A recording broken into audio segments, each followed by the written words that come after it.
Fade in, exterior, British countryside, dawn. Rolling hills shimmer with morning dew. The rising sun pings off the metal roof of an aircraft hangar, its side emblazoned with the words, Clark Aviation. A Bristol M1 monoplane rolls out of the hangar. Interior, monoplane. Victoria Clark, 20, tomboy tough, tucks a stray hair into an aviator helmet. Flight goggles obscure her eyes. The plane taxis down a runway that is little more than a cow pasture. Victoria is wedged into the cockpit behind an imposing machine gun. She pushes the throttle forward. April 1918, Great Britain. As the M1 picks up speed, a staff car swerves onto the runway behind it, blasting its horn. Interior, staff car. Byron Clark, 50s, Victoria's bull of a father, drives. Louis Bleriot, 46, a charismatic Frenchman with a waxed mustache, is in the passenger seat. He holds on to his beret to keep it from blowing off. If she keeps it up, there's a chance that she might get off the ground. Obstinate, headstrong, difficult, selfish, impulsive child. Stubborn, don't forget stubborn. Intercut between the airplane and the staff car. Victoria eases the throttle forward, picking up speed. The plane gains a bit of lift. The wheels bounce up and hang in the air for just a second before settling down again. Byron hits the accelerator, blasts the horn. He pulls alongside the M1 and shouts across the gap. Victoria, stop this foolishness before you kill yourself. Victoria ignores her father, eyes focused and determined. Byron guns the car and shoots off ahead of the plane. He pulls around, skidding to a stop at the end of the runway. The M1 is heading right for them. Victoria, stop that aeroplane. Victoria pulls the stick all the way back and accelerates right at them. The M1 takes off, its wheels barely clearing the car and her father. She looks back at them and smiles. Exterior, airfield. Byron and Bleriot watch from the side of the runway as Victoria pilots the plane into an arc around the airfield. The girl's going to be the death of me. It was a good takeoff. It's the landing I'm worried about. Interior, airplane. The wind tugs at Victoria's clothing as she soars over the British countryside. She eases the plane into a turn, levels out, lining up the distant landing strip. You can do this, Victoria. Staff car. Byron and Bleriot watch, white-knuckled as the M1 descends. Oh, she's coming in too fast. I can't look. You can do this, Victoria. Airplane. Victoria eases back on the throttle, touching down on the airstrip, but she has overshot the landing. She lowers the flaps to slow the plane down, but the runway ends at an old wooden fence 100 yards away, and it's coming up fast. Staff car. Victoria zooms past Byron and Bleriot. Let's go. He hits the accelerator and follows the plane. Airplane. The fence is rushing up fast. There's no way Victoria can stop in time. Thinking quick, she reaches up and pulls the trigger on the forward-mounted machine gun, blasting the fence to pieces. The M1 shoots through the gap in the splintered fence and rolls to a stop in the rough pasture on the other side. Victoria hops out of the plane, dusts herself off nonchalantly, and removes her goggles and helmet. She turns back towards the busted fence, a huge grin spread across her face. Byron sits in the car in front of her, steaming mad. Good morning, Father. Bonjour, Louis. You're up early. Bleriot winks and throws her a discreet thumbs-up sign. Exterior, Clark Mansion, morning. Victoria strides past them and we follow her, up and over the rolling pasture to reveal a large lake in the middle of a vast lawn. A statue of Neptune stands on a pedestal in the middle, looking out towards a massive Victorian mansion. Interior, Clark Mansion, main salon, day. Byron rolls back and forth across the oak floor in a mechanically powered wheelchair. Every time he stops, it gives off a burst of steam. I don't know what's got into you, Victoria. Stealing an aeroplane, then attempting to fly it? What on earth were you thinking? Victoria stands still while Byron paces in front of her. I didn't steal it. It belongs to you. And I didn't attempt to fly it. I did fly it. That's not the point. What is the point? The point is that you might have gotten yourself killed. If your mother were here... She would have been proud of me. Byron's wheelchair screeches to a stop in front of her. Your mother acted with no thought of the consequences. I won't let you repeat her mistakes. Maybe if you hadn't been afraid to act, Mother would still be here. That is quite enough. He pushes at the controls, but the mechanism is jammed. He slams his fist on the arm. Blast this ridiculous contraption. Victoria shakes her head, then leans down to make some adjustments to the wheelchair's mechanics. You can't protect me forever, Father. I may not be able to protect you forever, but I'll protect you until I draw my last breath. I've made arrangements. In a week, you leave for university. What? You've left me no choice. Maybe you'll learn some common sense. And who knows, perhaps even find a suitable husband, God help him. A husband! The last thing I need is another man telling me what to do. Victoria storms away. Victoria's bedroom. An elaborately furnished boudoir. Sunlight streams through 10-foot-tall windows with a view of the Clark grounds. We pick up movement as a large butterfly flutters in circles around the room. We follow it through the air until it alights softly onto Victoria's outstretched hand. It is a toy, one of dozens of beautiful mechanical objects that are spread around the room. Victoria sits in a wicker chair facing a vanity mirror. On the vanity is a faded photo of an elegantly dressed woman who holds a sign that reads, "Votes for Women." Anna, 30s, a headstrong Scot and trusted family employee, stands behind her, brushing out her tangled head of hair. Victoria flinches with each stroke. Overprotective, arrogant, bullheaded, controlling. And stubborn, don't forget stubborn. I'm 20 years old and he still treats me like a child. Anna puts down the brush and admires Victoria's beautiful hair. She turns to Victoria before leaving. You'll always be this wee girl. There's no changing that. She closes the door, leaving Victoria looking at herself in the mirror. We'll see about that. Interior, Clark Industries, day. Close on a British war propaganda poster. A woman in a gray skirt and a long-sleeved blouse looks to a sky filled with warplanes. It reads, "Women of Britain, come into the factories." Wider to see a workforce of women stationed at an assembly line of bombs arming warheads. A giant airship encompasses most of the factory floor. It is the melding of a Zeppelin and an aircraft carrier. A lone worker walks towards a small stairway at the far end of the plant. At the stairway, the worker, Victoria, checks over her shoulder, then hurries up the stairs. Interior, Clark Industries, workshop, day. The workshop is filled with all manner of mechanical objects, tools, drawings, and plans. Bleriot stands in the middle of the room, nervously pacing back and forth. Victoria quietly slips inside. Victoria, you're late. Bleriot tosses her a leather backpack. Get changed. I don't have much time today. Victoria ducks behind a privacy screen. Oh, mon Dieu, I don't know how you talked me into this. Byron will have my skin if he finds out. Victoria steps out dressed in a man's aviator suit, a mechanical harness strapped to her back. A flight helmet and goggles cover her eyes and head. He never needs to know. It'll be our little secret. Victoria pulls a lever and a set of clockwork-controlled wings extend outward. She twists on the controls and the wings' surfaces react with her movement. What do you think? I was skeptical at first, but your design is ingenious. They might actually work. Victoria hands him a leather-bound journal. I have dozens more. I just need someone to help me build them. Bleriot flips through the pages, which are filled with detailed designs for complex mechanical creations. Incredible. You have a real talent, Victoria. I confess my attempt to design an aircraft that can defeat the Luftstreitkräfte has been a failure. The Germans are always one step ahead of me. Perhaps we could work together, but you must promise not to tell... The sound of gears turning. Bleriot reacts, tosses a notebook on the workbench. Your father. What? Just turn around and keep quiet. Victoria turns to face away from Bleriot. Louis, have I caught you at a bad time? Byron is at the workshop's entrance. He doesn't recognize Victoria in the aviator's uniform, her back to him. Ah, Byron, I didn't hear the lift. Victoria's shoulders tense when she hears her father's name.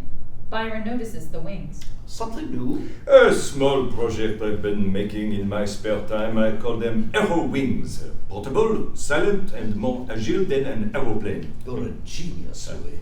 Have you tested them? Alors, my flying days are over. Flying is for the young and foolish. They heal so much faster. Looks like you have an able-bodied pilot right there. Oh, he's no pilot, just an assistant.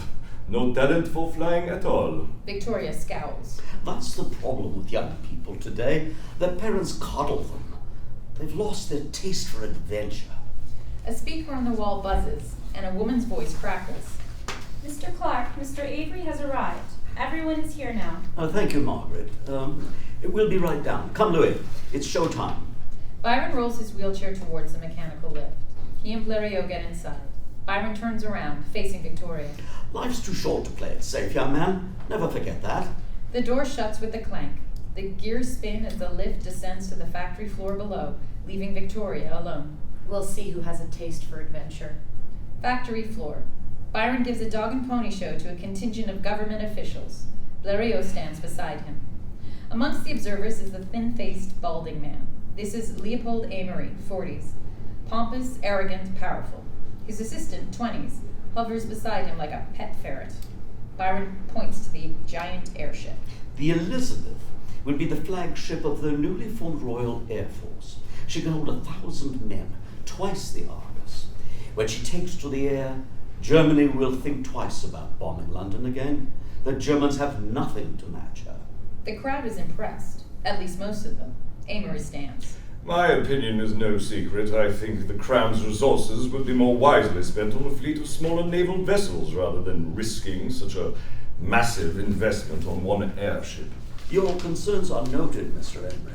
But with all due respect, we have the full support of His Majesty and the majority of Parliament. Amory's assistant looks away from Byron and points to something at the far end of the factory. What's that? Everyone turns in the direction to see the small figure of the winged Victoria perched high atop a steel catwalk. Merde. On the catwalk, Victoria looks down at the crowd below, all staring up at her, and then she leaps from the catwalk. Factory floor. The crowd gasps as the wing apparition flies straight towards them. At the last second, Victoria swoops up. She circles in front of the Elizabeth and stands gracefully on the stage between Byron and Bleriot. Well done, young man. I knew you had it in you. Tell us, Byron, who is this impressive young pilot of yours? Louis shakes his head, resigned. Go ahead, show him. Victoria pulls off her aviator helmet and goggles, letting her hair spill out. Victoria? Hello, Father. Your speech was quite inspirational, wouldn't you agree, Mr. Amory? Byron is speechless. Father, so this is the mysterious daughter you've been hiding from the world. Unsuccessfully, it would seem. My father likes to say that we must never lose our sense of adventure.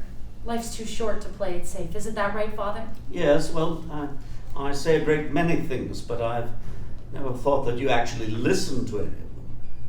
What do you think of my invention, Mr. Amory? I call them arrow wings. Clever, very clever. And this isn't the only one. I have dozens more in my notebook. Perhaps you'd like to see them sometime. I'm sure that would be fascinating, but I will have to wait for another day. I have pressing matters to attend to. Mr. Clark, this is far from settled, I assure you. Amory turns and leaves the hangar. His assistant scurries after him. Byron raises his voice, passionate. My friends, the time for hesitation is over. It's time for a bold move, God willing. Together we will bring an end to this war before another innocent soul is harmed. The crowd applauds. The boom of an explosion echoes through the factory, which shudders, sending a shower of dust falling from the rafters. An alarm siren blares. Someone in the factory yells, Air raid! Louis, get everyone out now. Victoria, you come with me. Byron grabs Victoria by the hand, turning his chair towards the huge bay door. But Victoria remembers something. My notebook! It's in the workshop! Boom! Another explosion. Smoke pours from the far end of the factory. Leave it. It's not safe. She breaks free of Byron's hand. Go! I'll be right behind you! Victoria runs towards the workshop. Kaboom! An explosion. Chaos spreads throughout the factory. The flicker of fire as smoke billows and spreads. Victoria, damn it, come back here. Inside the workshop, Victoria bursts into the smoke-filled room. She wraps her scarf over her nose and mouth, searching for her notebook. She spies the journal on the workbench near the changing partition. She grabs it, tucks it into a leather utility bag on her waist, and turns to leave. Just as she does, a bomb bursts through the ceiling and explodes at the back of the workshop. Victoria reacts and leaps headlong towards the window. The explosion lifts her up and smashes her through the glass. Flying above the factory floor, Victoria spreads open the wings mid-air, but they've been damaged and her flight is erratic. She tries to control them, but she rises and falls violently with each movement of the wings. And that's when a bomb bursts through the ceiling and hits the Elizabeth.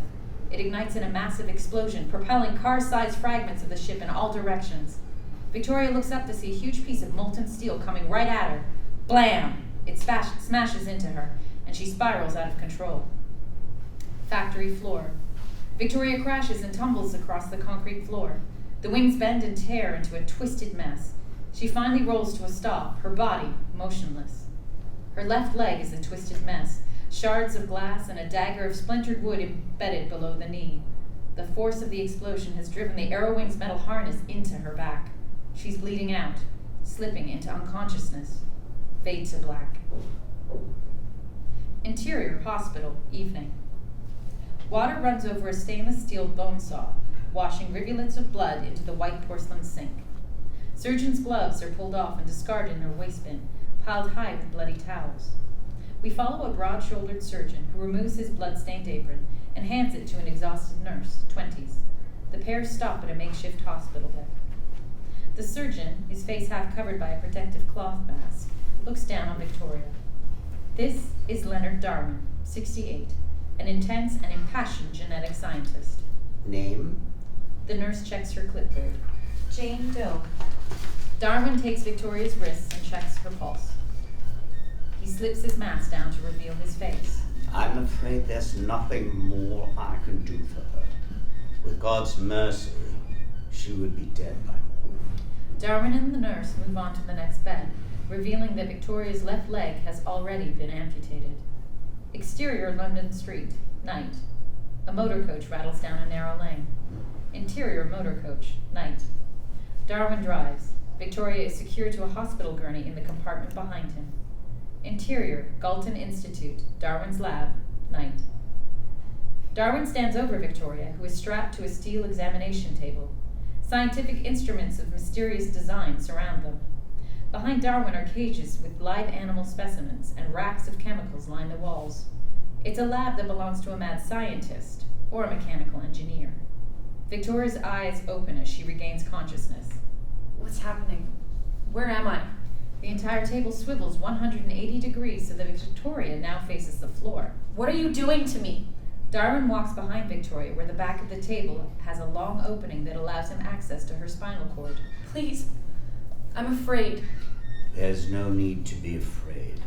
We fear what we don't understand. He lowers a pneumatic device with a row of hypodermic needles. One by one, long needles are inserted into each of the vertebrae of her lower back. Victoria's eyes go wide with the intense pain. Seconds later, she slides into unconsciousness. Darwin spins the table again, bringing Victoria face up. He lowers a monocled eyepiece over his face, leans in close, and begins his work. A series of flash cuts, the operation in progress. Darwin unwraps the bandages on Victoria's amputated leg. Quick glimpses of gears being fitted, tubing being snaked under skin, screws tighten, actuators, micropistons, levers, and all moving like a timepiece from hell. Then, closer on the leg at the attachment point, as her own muscle system intertwines with the mechanical clockwork leg. A sinuous strand of muscle wraps itself around the shaft of a piston. Darwin, brown furrowed in concentration, lifts the magnifying monocle and wipes away the sweat. And finally, a glass cylinder seals with a vacuum hiss. Victoria is suspended inside, unconscious. A glass diving bell covers her head, allowing her to breathe while submersed in the cloudy liquid that floods the cylinder. Dissolved to. Interior, hospital, morning. The nurse makes her morning rounds, checking on sleeping patients. She arrives at Victoria's bed to find it empty. She checks her clipboard. Patient name, Jane Doe. Injuries, leg trauma, spinal fracture, internal injuries. Treatment, amputation. Attending physician, Dr. Leonard Darwin. A portly orderly, 40s, passes by. Why wasn't I told this patient had died? No one's died as far as I know. At least there ain't a new body on the slab. Maybe she got to feeling better and went for a stroll. He laughs and continues on his way. Not likely. Interior, Galton Institute, day. Darwin is at work, poring over journals. A pounding at the door startles the various caged test animals, who screech at the interruption. Darwin looks up from his work to see a sharply dressed black man standing in the doorway. This is Rees Cooper, 20s, sarcastic hipster, MI6 agent. Rees refers to his notepad. Dr. Leonard Darwin. Yes. How can I help you? Rees steps into the lab, followed by 4 officers. He hands Darwin an official-looking document. I'm Junior Special Agent Rees Cooper. I have instructions to search your laboratory. I think you'll find the paperwork in order and in triplicate for your records. The officers begin to rifle the lab, going through Darwin's gear and documentation. An officer, 30s, takes the journal. Careful. That's my life's work. Darwin grabs his journal from the officer, and in return gets thumped in the head with the butt end of a billy club. Rees looks at the caged animals, all missing limbs. Do you recall treating Jane Doe? An amputation case, one of yours. She's been reported missing. It's vaguely familiar, but with the war and the pandemic, there are far too many patients to recall, each of them with much certainty. Rees notices a vaulted door with a complex knob. What have you got in here? It's only storage. And you won't mind me having a look. That's private and none of your concern. You best do as the man asks and open it up unless you want a few more lumps on your head. A resigned Darwin opens up the locked door, which releases a series of latches before sliding up and into the ceiling, revealing Victoria's chamber. Rees strains to see what it is beyond the milky liquid.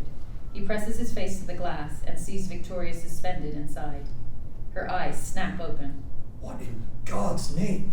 Rees tries, but has no idea how to open the chamber. He sees a lever and pulls on it. Darwin jumps up and pushes him aside. Don't touch that. She's not ready. Stay back! Rees shoves Darwin into a shelf full of chemical containers, which crash down on top of him. Darwin screams in pain as his face is burned with toxic chemicals. In frustration, Rees grabs the billy club from the officer and smashes the glass again and again until it breaks. The water rushes out, spilling Victoria into Rees' arms. Victoria is groggy, disoriented, like someone who has been awakened from a deep sleep. She's shivering cold. Rees uses his jacket to cover her trembling body. He moves her wet hair away from her face and gently wipes it with his jacket sleeve. Can you tell me your name, miss? I'm Victoria. Victoria Clark. Her eyes close. Victoria bloody Clark. What's a posh girl like you doing in this part of town? Interior, Clark Mansion, Victoria's bedroom, day. The blinding light of a clear London day streams through the windows. Victoria is in her four-poster bed, eyes twitching back and forth in deep REM sleep. She awakens with a start.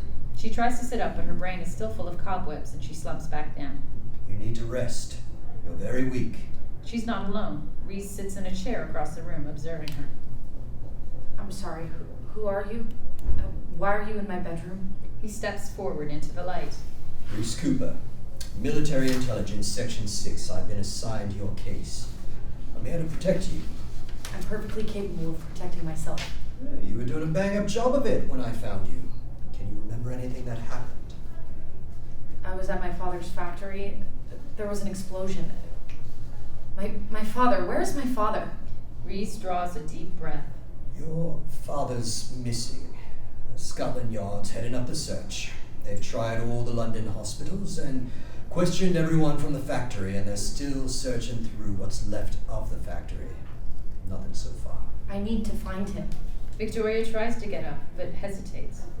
Something's wrong with me. My leg feels strange. About that. You've had a surgery. The doctors have never seen anything like it. Show me. I'm not sure you're ready for that. I'll decide what I'm ready for. Rees turns a full-length mirror towards her. You sound like a girl who used to get in her way. Right then, have a look. Rees turns away from the bed. Victoria slides her legs over the side, planting her feet on the floor. Clunk. What the hell? She stands and drops her nightgown off her shoulders. It falls to the floor, leaving her in her PG-13 undergarments. Victoria stares at her reflection. She's the same person, but clockwork mechanical parts have been installed where her body was damaged in the crash. Her left leg is fully mechanical from the thigh down. From behind, her lower spine is fused with metallic joints, and there are 2 large incision scars extending from each of her shoulder blades down to her spine. Victoria pulls up her nightgown. Who did this to me? You were in the laboratory of Dr. Leonard Darwin. The son of Charles Darwin? Apparently the apple fell far from the tree. There's something else I need to show you. He shows Victoria a notebook. This was taken from Darwin's lab.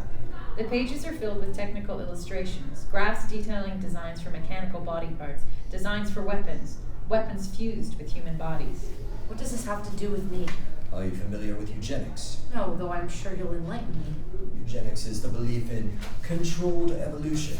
That's bad enough, but Darwin's taken it another step towards crazy. He believes that by fusing flesh and machine, he can create the ultimate species. Here's proof. The question is, what did he intend to do with you? What can you tell me about what happened in the lab? Nothing. I can't remember anything after the explosion. Rees closes up his notepad and neatly tucks his fountain pen into his pocket. He reaches into his case and takes out a notebook, its leather cover burnt. One other thing. I believe this might be yours. My notebook. You found it in the lab with your things. We could go back there. It might help focus your memory. The only thing I'm going to focus on is finding my father. Nothing else matters to me. Darwin takes you, your father goes missing. Doesn't it all seem a little coincidental? Help me, Miss Clark, so I can help you. If you want to know why Darwin did this to me, why haven't you asked him yourself? Mr. Darwin hasn't been exactly cooperative. Cut to exterior, Bethlehem Asylum, establishing day. London's austere 3-story brick institute for the insane. Interior, Bethlehem Asylum, Darwin's room. Darwin sits on a wooden chair. He's restrained with leather straps around his wrists and head, his mouth gagged. One side of his face is horribly burned. An impatient physician, 50s, stands over Darwin and marks a spot in ink at the upper part of his left eye socket. His tentative young assistant, 20s, hands him a slender steel pick and hammer. Please don't move, Mr. Darwin. It's quite painless. The doctor raises his hammer to strike the pick. A knock on the door stops him. He looks up to see a nurse, 20, standing in the open doorway. Leopold Amory stands beside her. What's the meaning of this? We're in the middle of a procedure. My apologies for the interruption, Doctor. Mr. Leopold Amory has asked to see the patient. Can it wait? He's prepped and it will only take a minute. The doctor raises the hammer again, ready to perform the lobotomy. Amory pushes past the nurse. It might be better if I questioned Dr. Darwin beforehand and in private, if you don't mind. Official government business, I'm afraid. The doctor shrugs and sets aside the pick. Don't take much stock in what he says. The man is quite mad. The assistant removes Darwin's gag, and they leave him alone with Amory. Amory holds up the pick, casually examining it. I'm sure you would like to get back to your treatment, so I'll be brief. You're a bit late if you've come to bask in my humiliation. They've taken everything from me. Yes, the king frowns on kidnapping and illegal genetic experiments. He's old-fashioned that way. His misplaced morality has set science back a few decades. Not all politicians are Luddites, Dr. Darwin. There are people I represent, people of science with vast resources, who also believe in your vision of a new society. We've been following your work for some time now. And just who are these people? Does it really matter? Darwin considers his options. All that matters is my research. Amory talks while he unfastens Darwin's restraints. Then we must act quickly. My associates are not patient. And there's one more thing. I'm not finished with my latest experiment. The Clark girl must be returned to me to complete her treatment. The success of my research depends upon it. Dissolve to exterior, sky over London, night. The night sky is lit up with searchlights, anti-airship rounds, and the glow of buildings on fire. Massive German airships hover over the city. Interior, Clark Mansion, Victoria's bedroom, night. Victoria sleeps, restless with dreams. The room rumbles with the boom of an explosion in the distance. A low, pulsating noise vibrates through the walls. Thwump, thwump, thwump. Victoria starts awake, her face beaded with sweat. She pulls herself out of bed and walks up to the bay windows overlooking the estate grounds. A flash of lightning illuminates a German airship outside the mansion. A dozen armed soldiers secure it to the lawn. The soldiers look up to the house, weapons drawn. One shouts something in German and fires. Pop, pop. Anna! Anna! Anna rushes into the room. She looks deathly white. I'm right here, love. I was just coming to get you. We need to hide you. Follow me, child. I have an idea. Victoria looks outside the window. The German airship has been secured and the soldiers are on the move, surrounding the house. Hurry, love. There ain't much time. Hallway. Victoria follows Anna down a hall that ends at a closed door. Music room. They step into a long abandoned music room. A grand piano is covered in dust, and cobwebs cling to an Edison phonograph. A marble statue of Apollo with a lyre rests in an alcove along one wall. Oh, there's music room. The old house still has a few secrets. Anna steps up to the statue and pulls on the lyre. It swings open to reveal a secret passage. The ballroom. No one's been down there since... The sound of wood smashing and the voices of the German soldiers propel them into action. Hurry, we need to go. Victoria and Anna slip inside, pulling the statue shut. Passage. Victoria and Anna hold still, listening, just on the other side of the wall. Music room. The German soldiers enter, followed by Leopold Amory. Nothing here, Emily. Search every room in the house. She's here somewhere. As they leave the music room, we linger a second on the lyre, stained red with blood.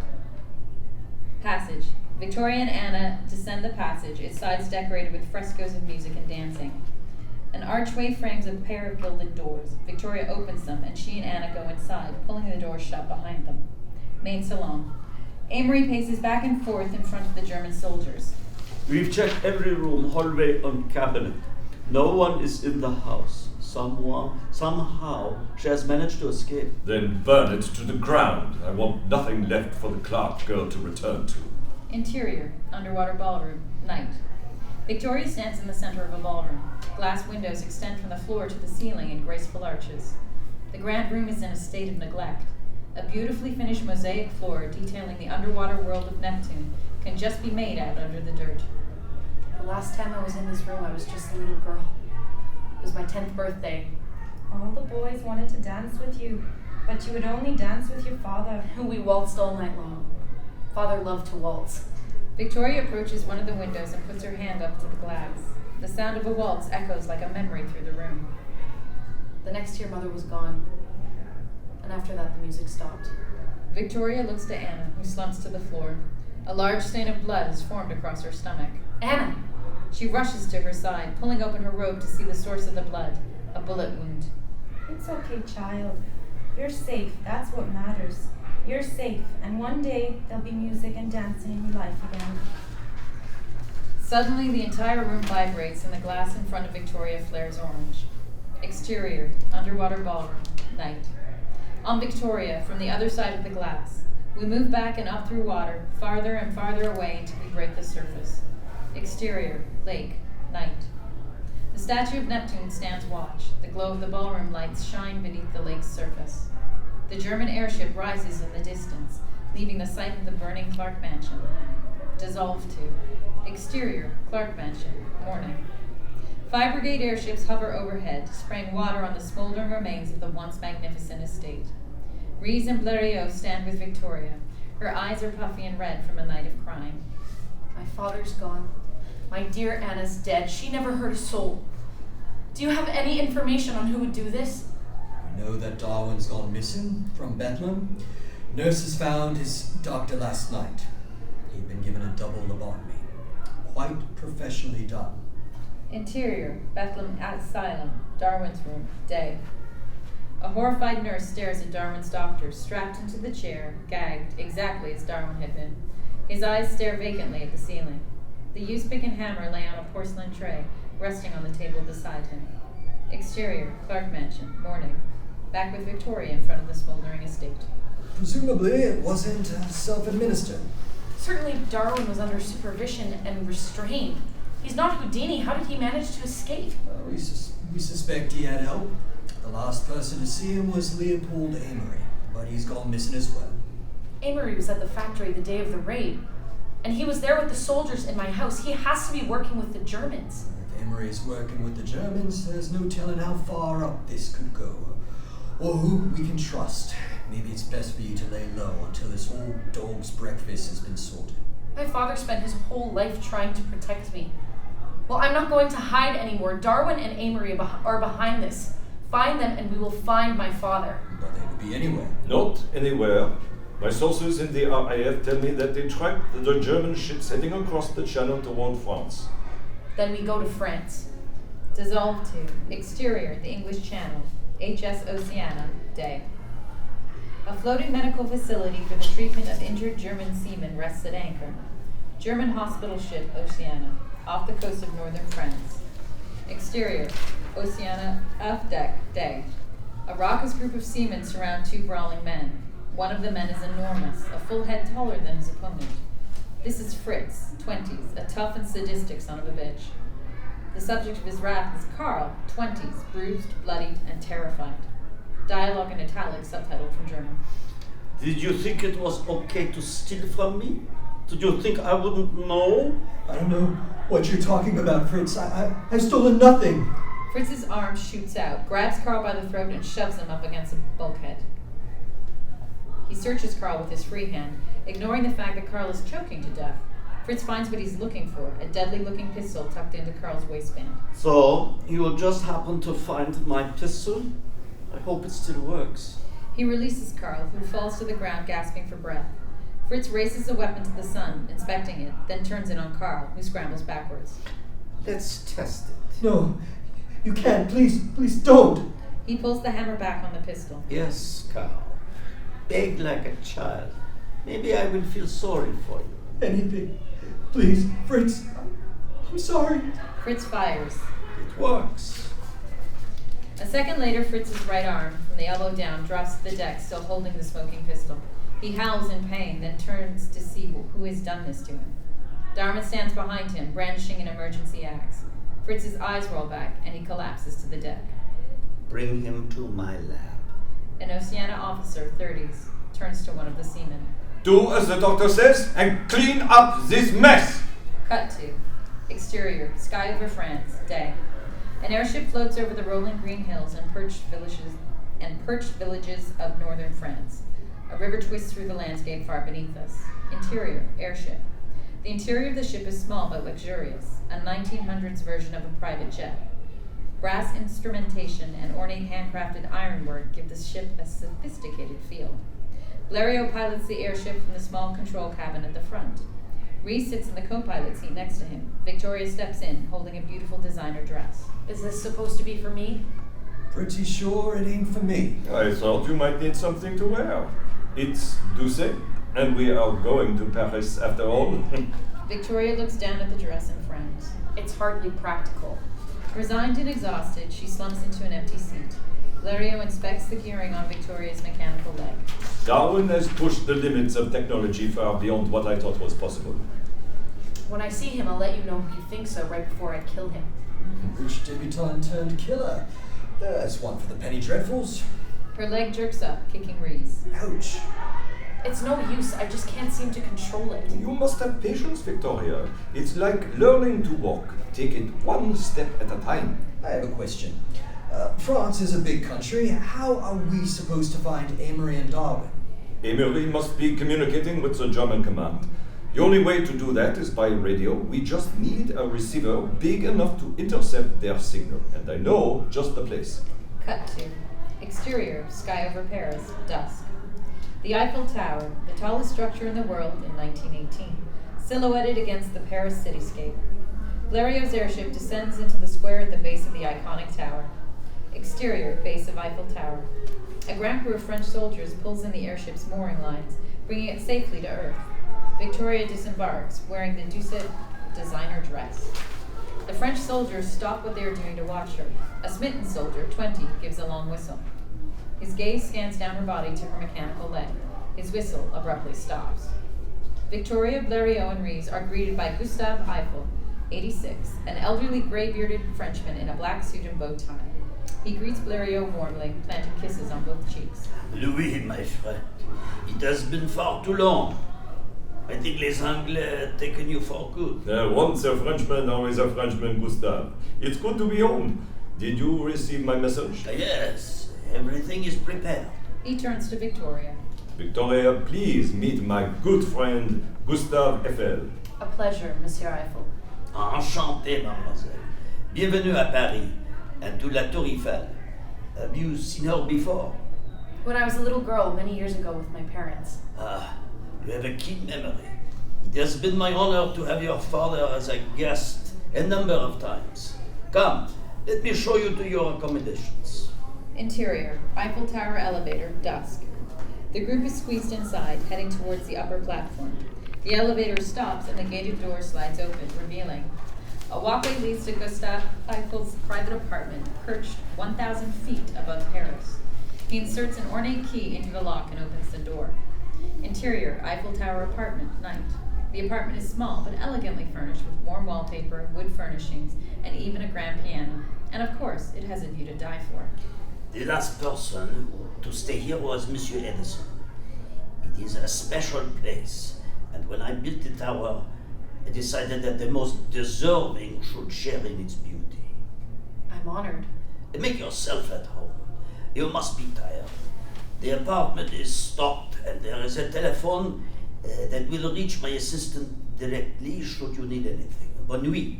Sleep well, my dear. He turns to Bleriot and Rees. Come, gentlemen. There are things we must discuss. They leave, and Gustave closes the door behind him. Victoria looks around the apartment. There are mementos of previous guests. photos of Gustav and Edison, heads of state, famous authors, and one of Gustav and Byron Clark. Victoria picks up the photo and traces her finger over her father's image. I will find you. She holds it to her chest and lays down on the small bed, gently crying as she dozes off to sleep. Interior, Eiffel Tower apartment, morning. Victoria fast asleep in bed. A bedside telephone rings. Victoria wakes, disoriented, picks up the phone. It's Rees. Wake up, sleepyhead. It's training time. Are you mad? You'll find everything you need by the bed. The line goes dead. Victoria looks to see that a selection of rugged clothes has been laid out for her, along with the note, meet at the lower platform at 0800 sharp for training. Cut to. Exterior, Eiffel Tower, upper deck, day. Rees and Bleriot are in the center, waiting. Victoria strolls in, sipping a cup of tea. Rees reaches into his pocket, takes out a pocket watch, and snaps open the cover. It's barely 30 seconds after 8 a.m. You're late. Victoria glares at Rees. You're annoying. Louis and I have been talking. We need to understand what's been done to you. And what you are capable of. Rees steps up to Victoria. Right, Miss West End, it's time to show me what you got. Hit me. Are you insane? Hit me, or I'll hit you. You wouldn't. Bleriot can't watch. Rees smiles and then hauls back his fist. Extreme slow motion. As Rees throws his punch, Victoria takes in every detail. She leans a few degrees backwards. Real time. Rees swings but lands on the air as his fist passes a millimeter from Victoria's face. He can't believe he missed. Victoria reaches out and flicks him in the nose. Ouch. Didn't your mother ever teach you it isn't nice to hit a lady? Cut to. Exterior, Eiffel Tower, day. Victoria and Rees spar in the rain. He's teaching her some form of martial arts, and the contact is brutal.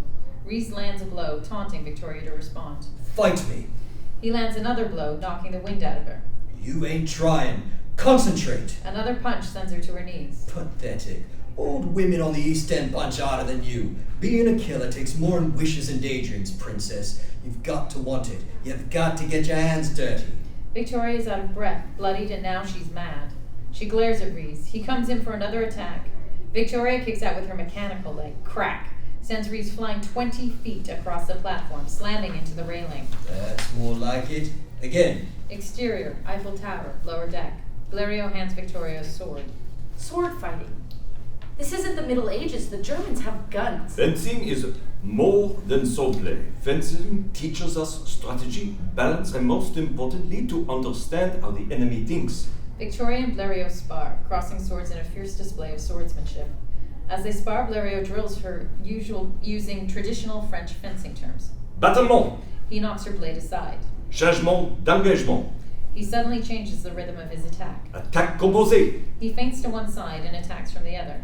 Coupe d'arrêt. She counterattacks, making contact. Reprise. She attacks again. Froissement. Another strong attack that pushes his blade aside. Envelopement. He sweeps her blade in a full circle. Et corps en corps. He pushes in so close with that their bodies are right next to each other. There is a long moment, until Victoria flicks her eyes downward. Bleriot follows her gaze. She has a small dagger poised right at his crotch. Ah bon? Le second intention? He drops his sword. Come, there is something I have to show you. Interior, Eiffel Tower workshop, day.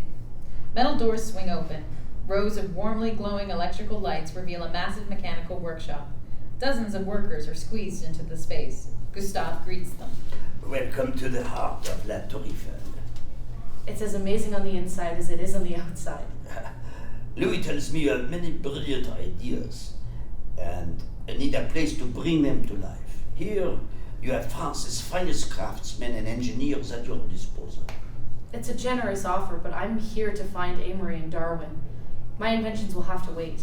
Which is why I have devoted a team to monitoring the radio transmissions from across Europe. You see, La Tour Eiffel is more than an objet d'art. She is also the world's most powerful radio receiver. He leads her over to a bank of radio equipment manned by a dozen men and women. They hand-transcribe the messages they are receiving. Rees picks one up. It's a German 3-number code. They're most secure. The Germans don't know it, but our cryptographers broke their code months ago. Of course, we must be selective in how we use this information. We wouldn't want them to discover that we know exactly what they are hiding in their secret transmissions. He bows formally to Victoria. Now, I must leave you. There is a weather front coming in tonight, and I must calibrate my instruments. Gustave leaves, passing Rees, who enters carrying a large crate. Is this the one? Yes, empty it here, please. Rees dumps the contents of a wooden box onto the table. It's the remains of Victoria's damaged flying harness. What do you see? A pile of junk. Even the pile of junk can be transformed into more than the sum of its parts. Victoria runs her hands over the bent framework. Let's get to work. Dissolve 2. Interior, the HS Oceana. Lab level, day. Deep in the belly of the ship, a nurse, 20s, carries a metal canister down a narrow corridor, ignoring the sounds of human suffering from the closed cabins to either side. As she passes a steel tank with a glass porthole in it, she steals a glance inside. A thick tentacle slams against the porthole, sucks violently at the glass. The nurse startles at this disturbing resident. Darwin steps up next to her and takes the container. He snaps it into a receptacle on the top of the tank. He pulls a lever, and a crimson plume of meat spills into the water. The hungry creature attacks the meat.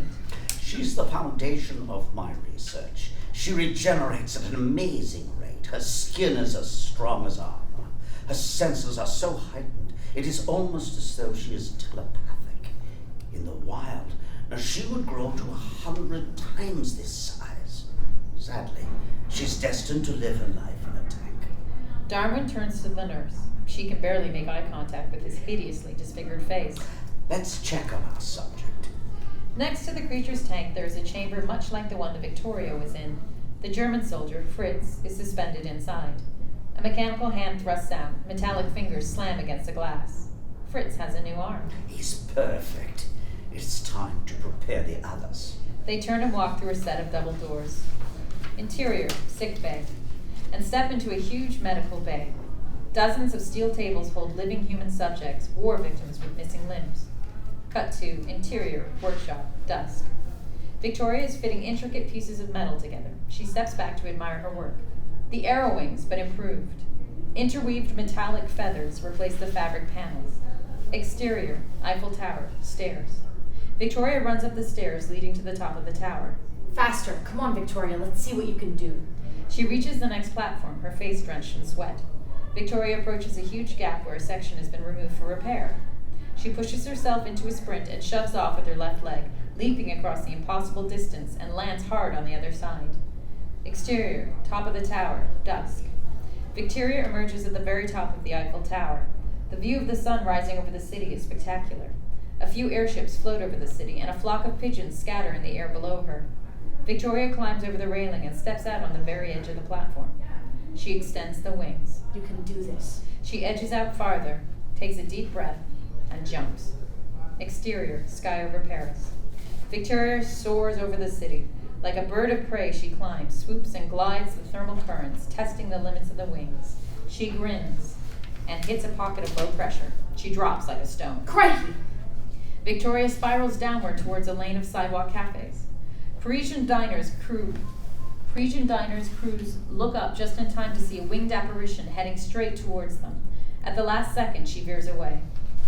Just when she feels it like maybe she's gaining control, a wingtip clips a cafe awning, which collapses down on the diners. Victoria looks up to see a lane filled with horse-drawn carriages and motor cars coming right at her. She can barely control her flight path, sweeping left and right to avoid hitting oncoming vehicles. Victoria, frantically trying to manipulate the levers that control the wings. She overcorrects, violently rising and falling with each small movement of the levers. She makes a series of hard flaps to gain altitude, climbing higher with each effort. Finally, she has cleared the Paris rooftops. The Seine, Notre Dame, the Grand Palais, the Arc de Triomphe, Montmartre, Sacré-Cœur, the Louvre, the most beautiful sights of Paris are spread out before her, beneath her. As the sun sets, the lights of Paris illuminate and the city of light comes alive. One of the world's largest electrical grids radiates like a giant glittering spider's web. She has an idea. Electricity. Victoria makes a sharp turn, swooping back towards the Eiffel Tower. Interior, Eiffel Tower, workshop, night. Victoria is at her workbench, where she's busy checking the designs in her notebook. Rees steps in, and a metallic spider scampers across the floor and up his leg. Hey! The little spider runs along his body, dodging his attempts to swat it away. Victoria reaches over and plucks it off his shoulders, setting it on a table on its back. His little legs clawed the air, unable to gain purchase. The inside of the workshop is filled with an amazing variety of Victoria's creations. A dress form holds the designer dress and corset that Victoria wore on her arrival to France. Watch this. She picks a revolver from the weapons on the table, aims it at the corset, and fires a blast. Rees follows her up to inspect the damage. The lead slug is embedded in the corset. Bulletproof. Now that's practical. She holds it up to her chest, a perfect fit. And stylish, too. The perfect combination of form and function. Victoria leads him to the back of the shop. There's something else I think you'll like. Reverse as Rees stares up in awe. It's just a prototype. Wider to see Rees standing in front of a heavily armed clockwork battle walker. The walker looks like a mechanical prehistoric creature outfitted with an armored cage for a person to sit inside. You've been a busy little bee. Come on, it's time for the nightly radio check. Why bother? More static. Weeks of listening and it's always the same. Maybe not tonight. I was able to boost the receiver strength. He follows her to the radio equipment. A complex series of tubes and electrical connectors are rigged together into a giant illuminated, Tesla-inspired super radio. A worried radio technician looks on, shaking his head. I hope you know what you're doing. The tower is the perfect antenna, but it still wasn't getting the range we need. I gave it a little upgrade by using the city's electrical grid. I don't get it. In layman's terms, I've turned Paris into a giant battery. She flips a series of switches and adjusts the tuning dials. The speaker hisses static. She turns the dials, and the faint sound of music crackles over the speaker. Oh, listen. Turn it up. Victoria fine-tunes the radio until we can hear the tinny sound of a band playing the tune Tacking 'Em Down, or other period dance tune. I'd almost forgotten what music sounded like. Rees grabs Victoria by the hand and pulls her to the center of the workshop. She dances to the tune, stepping in time with the up-tempo melody. I don't think... we need to... Oh, hush. They did teach you to dance at those fancy boarding schools, right? Certainly. I can waltz and two-step. Oh, blimey. Give me your daddles and follow my lead. He grabs Victoria's hands, daddles. Victoria takes a deep breath and tries to move to the music. She stomps her feet, landing her metallic foot on Rees' toe. Ouch. Relax. You can't dance if you're wound up like a clock spring. Relax. Right. Music. First you hold your sweetie tight. He pulls her in closer, spinning her around. She frowns and spins him around the opposite direction. Boy, who's leading here? Music, and then you stamp your heels in time with the melody. On Victoria's feet, one mechanical, stamping to the beat. Rees stamps two, and they both laugh. They're really getting into it now, swinging to the music. As the song comes to a climax, they spin so fast that they both tumble to the floor, laughing. Then static as they catch their breath. A moment together tangled in each other's arms. And then from the radio comes the unmistakable sound of code and a series of beeps in a pattern of dots and dashes. Listen, it's a German code. Victoria pulls out her notepad and scribbles down the code. She slides over to a strange-looking mechanical typewriter and begins typing in the transcribed message. As she does, gears and levers slide around, rearranging the hammers of the typewriter, typing out the message on a sheet of clean paper. Victoria pulls the page from the machine. It's a message from a German hospital ship to their command in Austria. Hospital ships aren't supposed to send radio messages. A voice sounds from behind them. It's Bleriot. Exactly, which means it is secretly a military ship. What's it say? Test successful. Operation Galton en route to Marne. What is Operation Galton? Francis Galton, the founders of eugenics. I found you at the Galton Institute. Darwin and Emery are helping the Germans to retake Marne. Not if we stop them first. Dissolve to. Exterior. SMS Arcona and HS Oceana. Night. The SMS Arcona, a small transport vessel, is tied up alongside the larger HS Oceana. The Arcona's captain fights the tumultuous seas to keep his boat from being crushed by the larger ship's hull. A crane offloads crated equipment to the smaller Arcona. Darwin, on the Arcona, supervises the cargo transfer.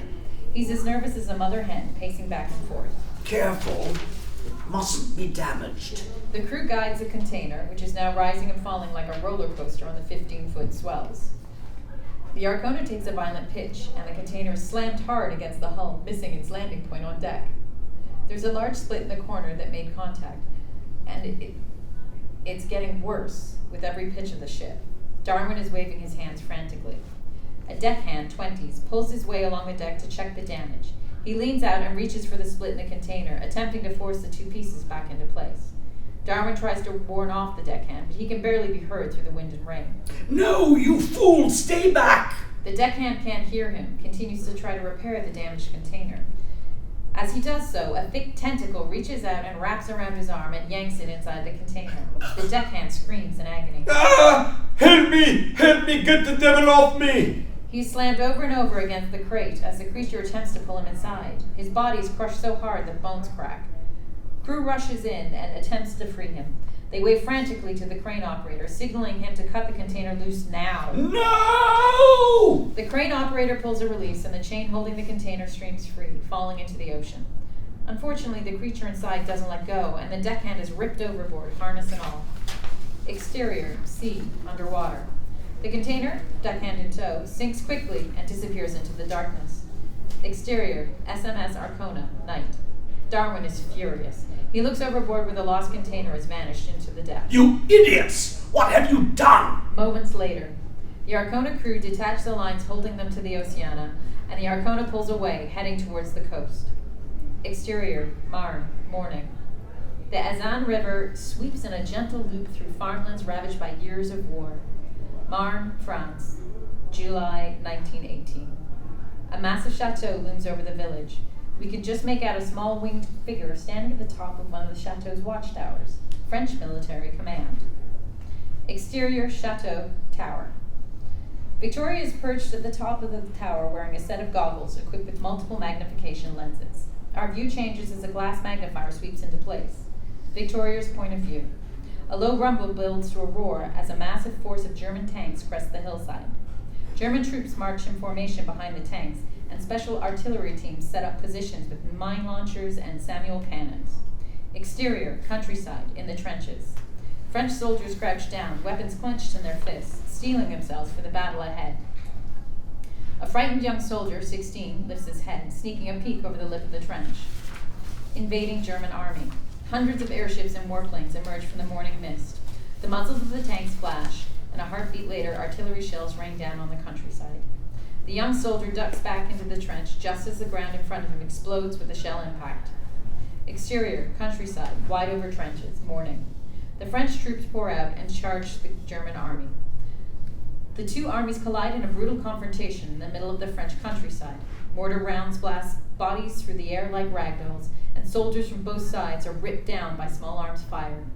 Those who make it through the onslaught fight in hand-to-hand combat. It's dirty, brutal, and nasty. Interior, airship, morning. Inside the bridge, Amory's in command, Darwin beside him. He looks out at the battlefield below. Fools have no idea what they're up against. Exterior, chateau, aircraft hangar, morning. Victoria, arrow wing strapped to her back, stands in front of the hangar doors. She checks the rounds in her pistols and the supply of ammo in her belt. The doors roll open, revealing a SPAD S-18, a steampunk supercharged version of the original. The SPAD SP-18, the most advanced military aircraft in the world. I think. I think you've done it, Louis. We've done it, my dear. We are a good team, no? Dozens of crates stamped Clark Industries are spread out around the hangar. Rees takes a crowbar and pries open the largest one. The crate walls fall away, revealing the battle walker. Rees climbs inside as Bleriot and Victoria prep it. The controls are simple. The weapons follow your head's movement, and your feet control the legs. The triggers fire the weaponry. Is it safe? You'll be crossing a battlefield in an experimental contraption packed with explosives and live ammunition. Oui, it's perfectly safe. You're aware that junior agents are trained for field work. There's no substitute for on-the-job experience. And I'll be right behind you. This is a bad idea. Darwin and Amory are out there, and I'm going to find them. That shouldn't be too difficult. They've come with the whole bloody German army. You need to think this through. You need help and a plan. They've come looking for a fight, and I'm going to give them one. Are you going to help me or not? God damn it, Victoria. You gotta get yourself killed. I can take care of myself. She runs, shoves off the ground with her mechanical leg, and leaps into the sky. This girl's bricky. She's just like her father. Victoria, arrow wings, over battlefield, day. Victoria pilots the arrow wings over the countryside, heading towards plumes of rising smoke. She flips the magnification lens over her flight goggles, focusing in on a German artillery nest. Battlefield. German soldiers operate a deadly howitzer cannon, launching shells towards the French line. Victoria bursts through the haze, guns lit up, tracing a line of bullets through the German troops. Victoria, arrow wings. On Victoria, guns ablaze. The German cannon explodes in a fireball. She pulls into a turn, searches for another target. Exterior, Birch Village, day. A lone monk stands at a rocky outcropping, overlooking the vast battlefield below. We can't make out the face of the hooded monk, who watches the winged Victoria glide over the destruction below. Victoria, arrow wings. She surveys the battlefield. Below her, a squad of French soldiers are hunkered down in the trenches. She rolls, plunging into a spiral descent. Battlefield. Victoria lands hard. Her mechanical leg slants down into the mud with a burst of steam, taking the brunt of the impact. Victoria retracts the smoking arrow wings and takes in the devastation that surrounds her, the dead and wounded, the once fertile land scorched by shell fire. The young soldier stares back at her from the trenches. He reaches his hand out and touches her mechanical leg. Are you a human or a machine? A bit of each, I think. She looks down at him. He's little more than a kid. No child should see this. You should be home with your family. I have no home. My family left. I now fight for France. Would you like some help? He smiles. Oui, madame. Boom, boom, something big shakes the ground. Boom, boom. The battle walker with Rees at the controls stomps up next to Victoria. Miss Clark, are you ready to get your hands dirty? Mad as hops.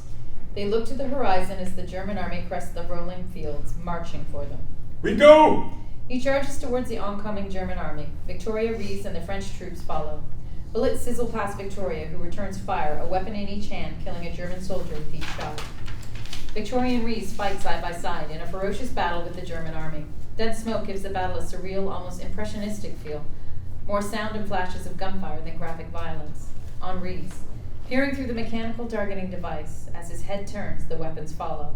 Bam, bam, bam. He blasts his guns at the incoming Germans. A deep rumble, whoosh, whoosh, whoosh, as a shadow rakes over the fortress, blotting out the sun. In the sky above, a massive airship, the SMS Wilhelm, hovers over the battlefield. It is an almost exact copy of the Elizabeth. W-29 fighter planes sit on its deck runway. Powerful cannons line the sides, a flying man-of-war ship. Battlefield. A French officer, 30s, looks to the sky, trying to make sense of the scale of whatever has descended upon them. My God. They've copied my father's ship. Captain, get your men moving! Now! The Wilhelm opens fire, a dozen cannons exploding, kaboom, sending French troops flying. The French troops scatter from the incoming fire. The buzz of a fighter screams overhead. It's Bleriot in his Spad. Bleriot's airplane. His machine guns blaze away, cutting a path through the German troops. Tracer fire streams back at him from the deck of the Wilhelm, but the Spad is nimble and fast and avoids the gunfire. 2 German airplanes drop in behind him.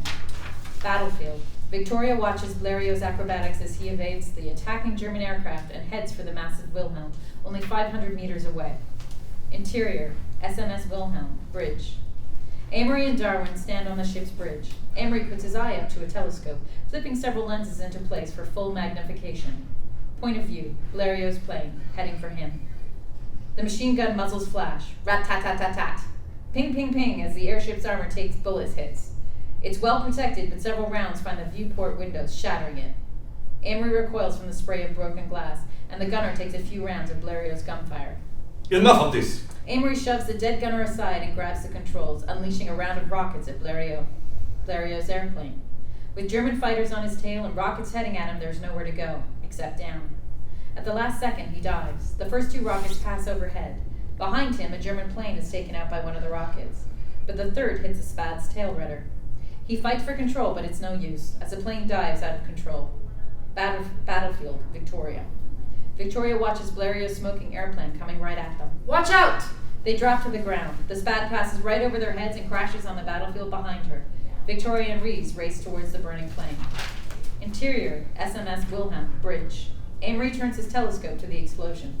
Point of view, the burning Spad and Victoria and Rees right next to it. Amory turns to the captain. She's there. Take us down. It's time to set the children free, Doctor. I need her alive. Mostly alive will have to do. Battlefield, Victoria. Victoria scans the sky, then points at a white shape against the sun. Look there! Louis! But the parachute is being blown towards the Wilhelm. We have to get to him! They head forward into the acrid smoke. Battlefield, smoke. Bleriot appears from the dense smoke. He lands and is instantly surrounded by a dozen German soldiers, weapons trained on him. He smiles and raises his hands. Exterior, Abbey rooms, morning. The airship sets down. Mooring lines are thrown over the sides, and a squad of German soldiers fast rowed to the ground. Battlefield. Victoria and Rees are flanked by a group of French soldiers. They edge through the fog. They can just make out the Wilhelm in the distance. They head for it. Exterior, Abbey rooms, morning. The group moves forward with caution and emerges through the smoke to find the ruins of a crumbling church. Victoria raises her weapons, but the French officer holds up his hand. After us, please. He motions to 4 soldiers who head inside. Victoria stops the young soldier. You wait here. That's an order. Oui, madame. Victoria and Rees follow the French soldiers in. Interior, Abbey ruins, chapel. Shafts of light from high windows create an eerie pattern of light and dark. A flicker of movement.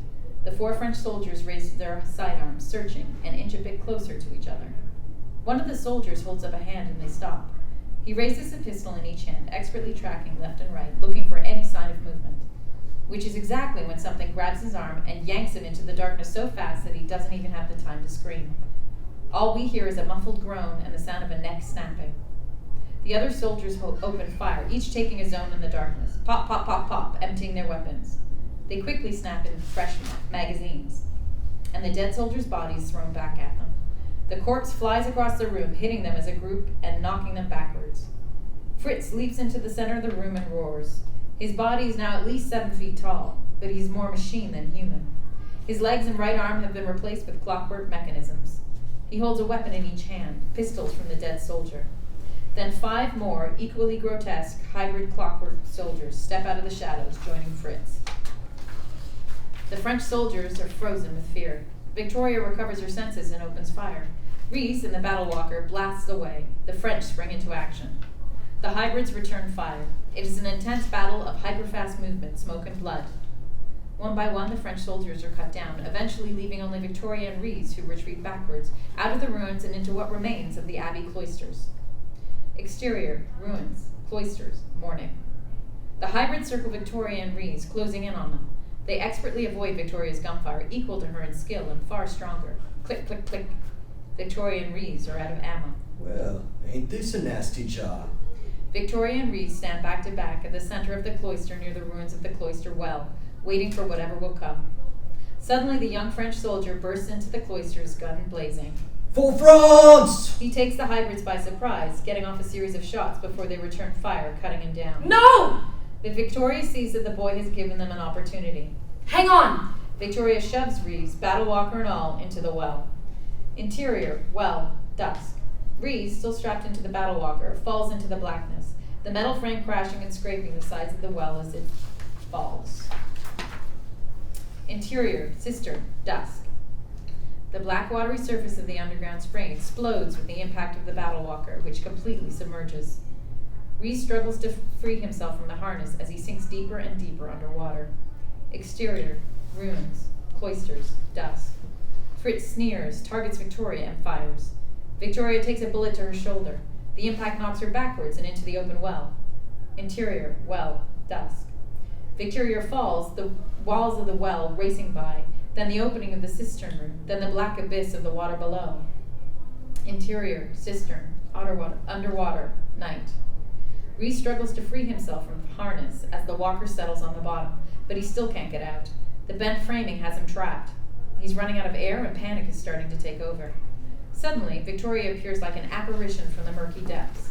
She takes her leg and kicks his metal frame, bursting the protective bars loose. Rees regains focus, now able to free himself from the contraption. She reaches down and grabs him by the collar. Victoria kicks underwater, propelling him upward. Interior, cistern, night. Victoria breaks the surface and pulls Rees up next to her.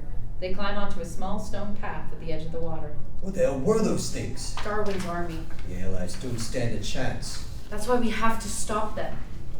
Cut to interior, wine cave, night. Victoria and Rees walk down a narrow winding passage. They emerge through an archway into a cavernous wine cellar. Massive oak casks and racks filled with hundreds of bottles of wine line the walls. Rees pulls out a wine bottle and wipes off the dust. The year on the label reads 1756. Where are we? An ancient cave. Probably sealed up during the revolution and forgotten. Victoria stumbles, grabbing Rees' shoulder for support. Rees notices a ragged hole in her shirt. You've been shot. He examines the bullet wound on her shoulder and sees an exit wound. The bullet passed through there, but I need to stop the bleeding. Hold still. Rees searches the shelves and removes a bottle. This'll do. What's that? Glenavon, 1852. He breaks it open, pouring the whiskey over the wound. Victoria grimaces. It hurts. Rees rips some fabric from his shirt, applying a compress. Apparently, you're not bulletproof. Guess I'm more human than machine. I never doubted it. His hand presses against her chest. Their lips are just millimeters away. Victoria's breathing slows. Their eyes meet and she passes out in his arms. I seem to have this effect on you. Voices approach. Rees pulls out his pistol. A half-dozen cloaked Benedictine monks appear from the shadows. One of them steps forward into the light. The monk is a woman, as are the rest. This is Sister Sabine, 40s, measured and calm, as a monk should be. We must go. The Germans will be here soon. They help to carry the unconscious Victoria, leading Rees out of the cellar and deeper into the tunnels. Interior, stone hut, night. Victoria sleeps on a small bed, sweating with fever. Rees is at her side. He dips a rag into the water and presses it against Victoria's forehead. Where are you, Victoria? Dissolve to. Exterior, London. Victoria and Albert Museum, morning. Victoria's dream. Horse-drawn carriages rattle past the Cromwell Gardens, weaving around the line of stylish attendees queued in front. London, 1909. A wide-eyed girl, pretty as an English poppy, pulls on her father's hand, urging him to hurry. This is Victoria, 11, 9 years earlier. Byron, now in his 40s, follows in a wheelchair. He looks to his lovely French wife, Catherine, late 30s, who smirks at him with a saint's patience. Anna pushes Byron's wheelchair. Hurry, Father, there's so much to see, and I'll die if I miss even a bit of it. There's no need to pull your father's hand off, little butterfly. We have the entire day. Mother, we're talking about the wonders of the modern world. 100 days wouldn't be enough time. All this rushing about trying to get from here to there. If God wanted us to fly, we'd have wings. Interior, Victoria and Albert Museum, day. Anna, Catherine, and Victoria stroll down the center of the museum's main hall, where a crowd is gathered. A small group of women wave signs that read, "Votes for Women." Suffragettes. The intense and impassioned protesters chant to the crowd, Votes for women! Let women vote! Victoria stops.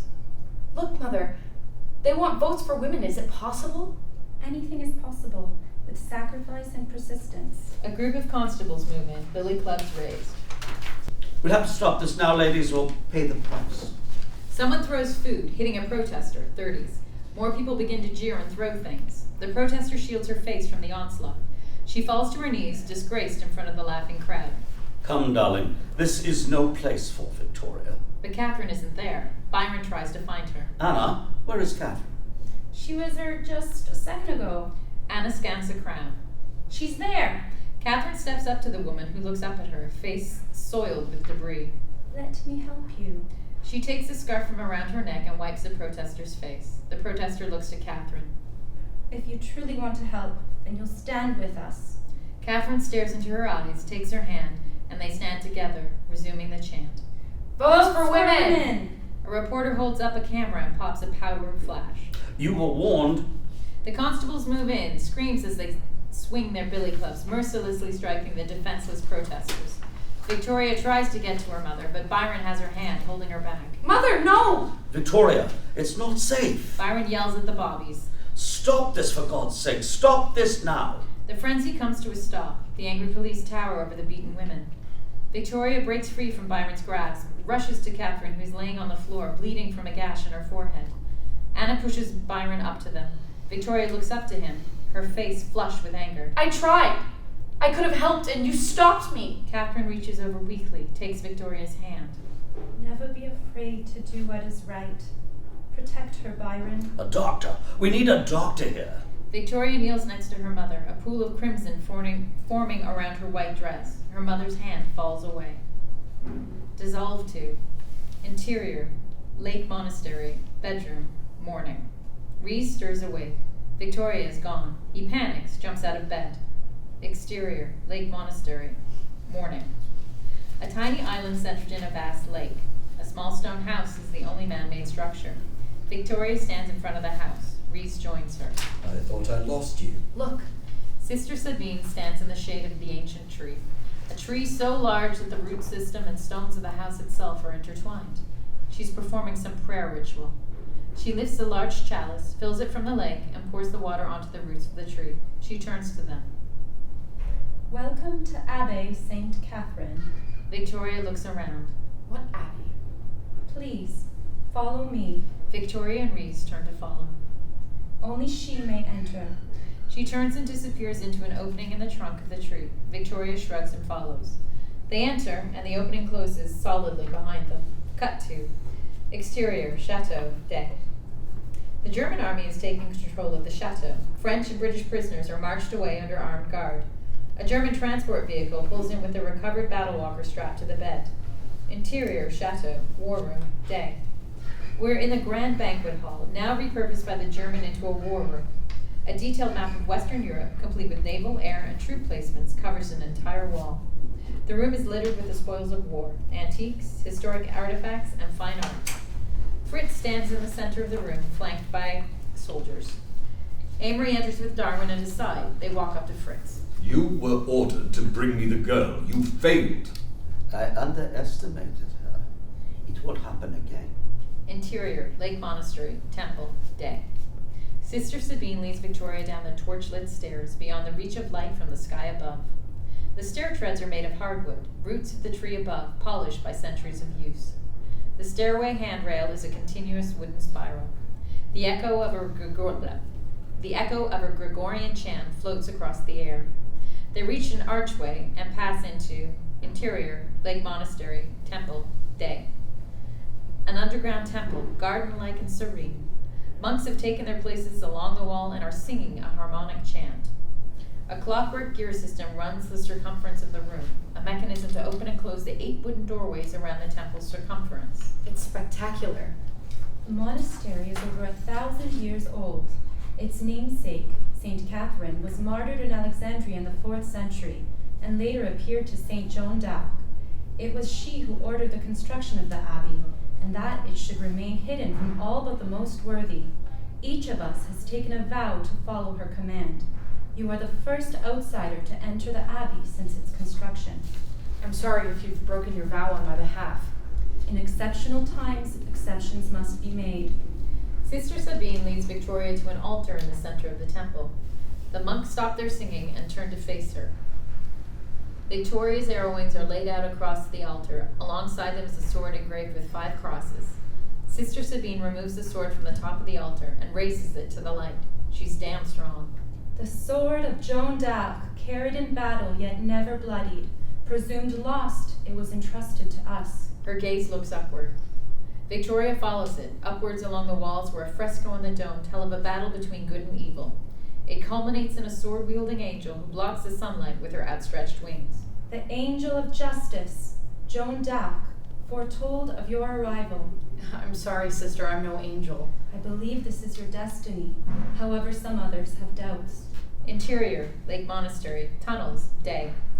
A shadowy monk, 20s, hurries through the monastery tunnels, hugging the safety of the walls. Exterior, chateau, day. German guards man the entrance to the chateau. They look up from their cigarettes, and the shadowy monk is standing in front of them. Scheiß! The guard pulls out a gun, but the monk reaches out and grabs his wrist, twists it Aikido style, takes the gun, tosses it aside. The 2 other guards go for their weapons and are just as easily disarmed, left with broken arms and bruised egos. What kind of monk is this? I would like an audience with your commanding officer. Interior, chateau, war room. Amory and Fritz are plotting when the doors to the room open. The shadowy monk steps inside, flanked by 2 bruised and humiliated German guards. Amory motions, and the guards beat it. If you've come to hear my sins, I'm afraid I'm too busy. The sins of men are drops in a lake. They are of no consequence to me. You are unimportant. Fritz stomps up to the monk, towering over her. I don't like your attitude or your haircut. Fritz swings to backhand the monk, who bends backwards without moving her feet, avoiding his blow. Fritz swings again and misses. Fritz, that's no way to treat a lady. Leave us. Fritz grumbles, but leaves. Now tell me, why are you here? You are looking for a girl. I know where she is. Why come to me? A vow has been broken. Our order must be cleansed. My men are exceptionally good at that sort of thing.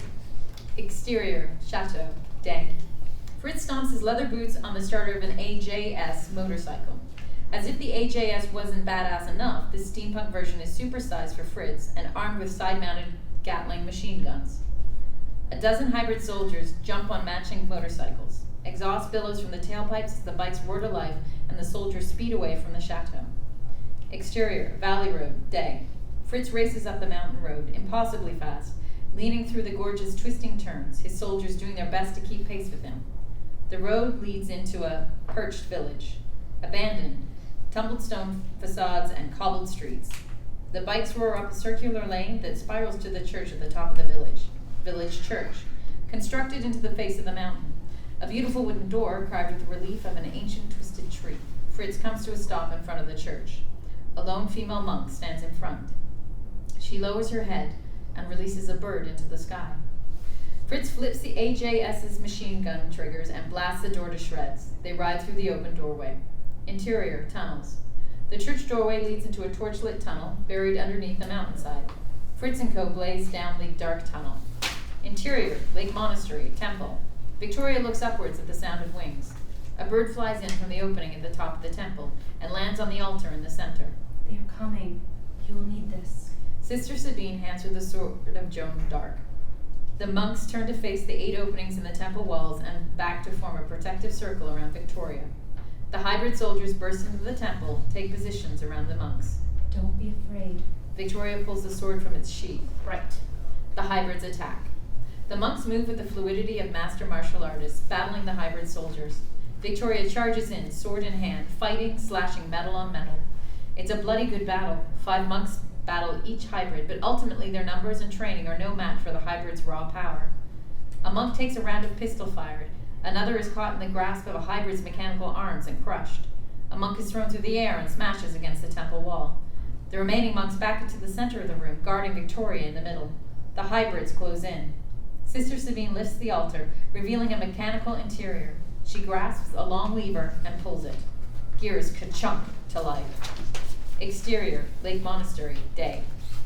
Rees hears the sound, ka-chunk. At the water's edge, he sees a series of whirlpools form. Victoria! Rees bashes his fists against a tree, trying to find a way inside. Interior, Lake Monastery, temple. The hybrids pause at the sound of the gears. Fritz listens, turns to face the openings of the walls. As a torrent of water blasts into the temple from all of the doorways. Fly, now! The wave of water knocks the hybrids off their feet. The monks stand their ground as the level rises and covers them. Victoria climbs to the top of the altar and straps on the arrow wings. She spreads them wide and leaps into the air. Hard flaps of the wings and she gains height, sword in hand. She is the exact image of the fresco. Below her, the monks and hybrids battle in the rising water, gradually taking them underwater. The water floods the temple, drowning the heavy mechanical hybrids. The fight continues as the doors to the temple close. Fritz kicks towards the closing doors and barely makes it out before they seal the temple. On Victoria. She looks down to see one of the monks fighting against the rising current. Victoria makes a decision, dropping down to help her. Grab hold! The monk reaches up to Victoria just as a mechanical hand grabs her leg. Victoria slashes with the sword, cutting the mechanical arm off the soldier. She pulls the monk to safety. Victoria flies higher and higher, the monk clutching to her, forced up by the rising water, to the ceiling's circular opening and out. Exterior, Lake Monastery, day. Rees looks up to see Victoria above him. She lands next to him in front of the ancient, now burning tree. Rees, we've got to get back to... Whoosh, whoosh, whoosh. The sun is blotted from the sky by a giant zeppelin, the Wilhelm. Oh, shite. It unleashes a hail of gun and missile fire onto the small island. The stone hut erupts into a cloud of rock and dust. Rees runs for the lakeshore, chased by machine gun fire. A missile explodes just behind him, and he's thrown through the air and into the lake, where the swirling water pulls him down. Rees, no! Temple. Armed soldiers fast rope down, backing Victoria and the monk up against the ancient tree. They are surrounded. Victoria's tears turn to rage. She pulls the sword out. The door in front of her explodes and Fritz bursts through. He shoves Victoria up against a tree, holding her by the throat. Look, I've caught a little butterfly. Careful, this one stings. If she moves, kill her friend. Victoria hesitates, lowers the sword. Fritz presses her against the wall, his disgusting face a millimeter away from her. Your humanity makes you weak. Losing my humanity freed me. It's made you a monster. Fritz closes his fingers around Victoria's throat. A voice breaks the tension. It's Amory. Not now, Fritz. We have new orders. Fritz snorts with disgust and releases his grip. Fritz lacks certain social graces, but he is quite well suited to the purpose for which he was created. He follows orders without fail. What have you done with my father?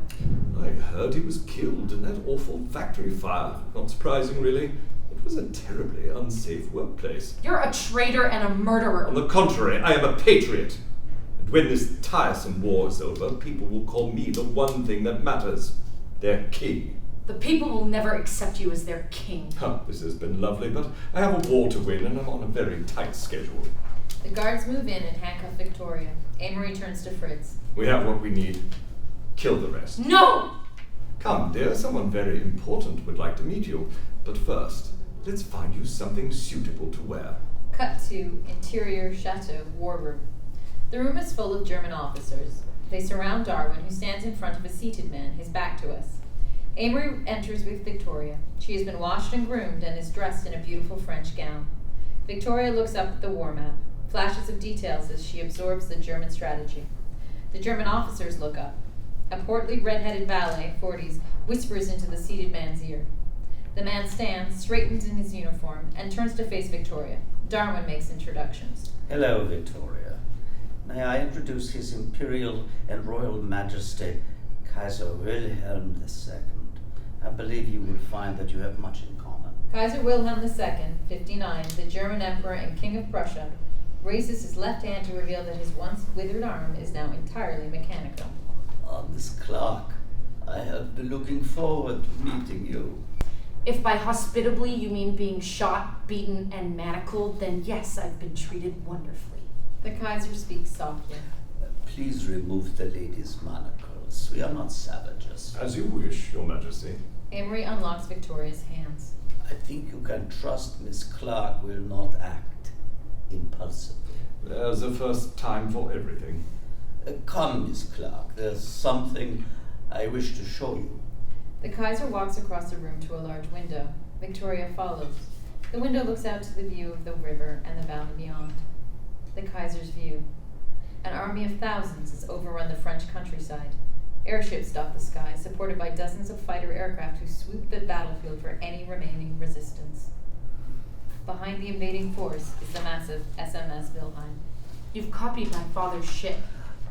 Yeah, Mr. Amory was most helpful in obtaining the plans. Of course, we have made improvements. The Wilhelm is powered by the latest in electrical technology. The Kaiser turns to Victoria, towering over her. The French were defeated in just 24 hours with an army led by only 50 of Darwin's soldiers. Now imagine a genetically engineered army of hundreds of these killing machines, all serving me. No one will dare stand up against us. This is how I will win the war. This is how I will rule the world. Why are you telling me this? Because of all people, you and I are unique. These soldiers were created to serve me and kill my enemies.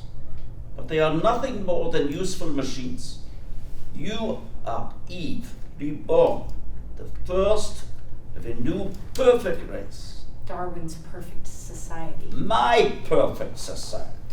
The Kaiser reaches his mechanical hand across and places it on Victoria's shoulder. You will stand with me, and together we will usher in a magnificent new age of human evolution. Victoria glares at the Kaiser. I'd rather die.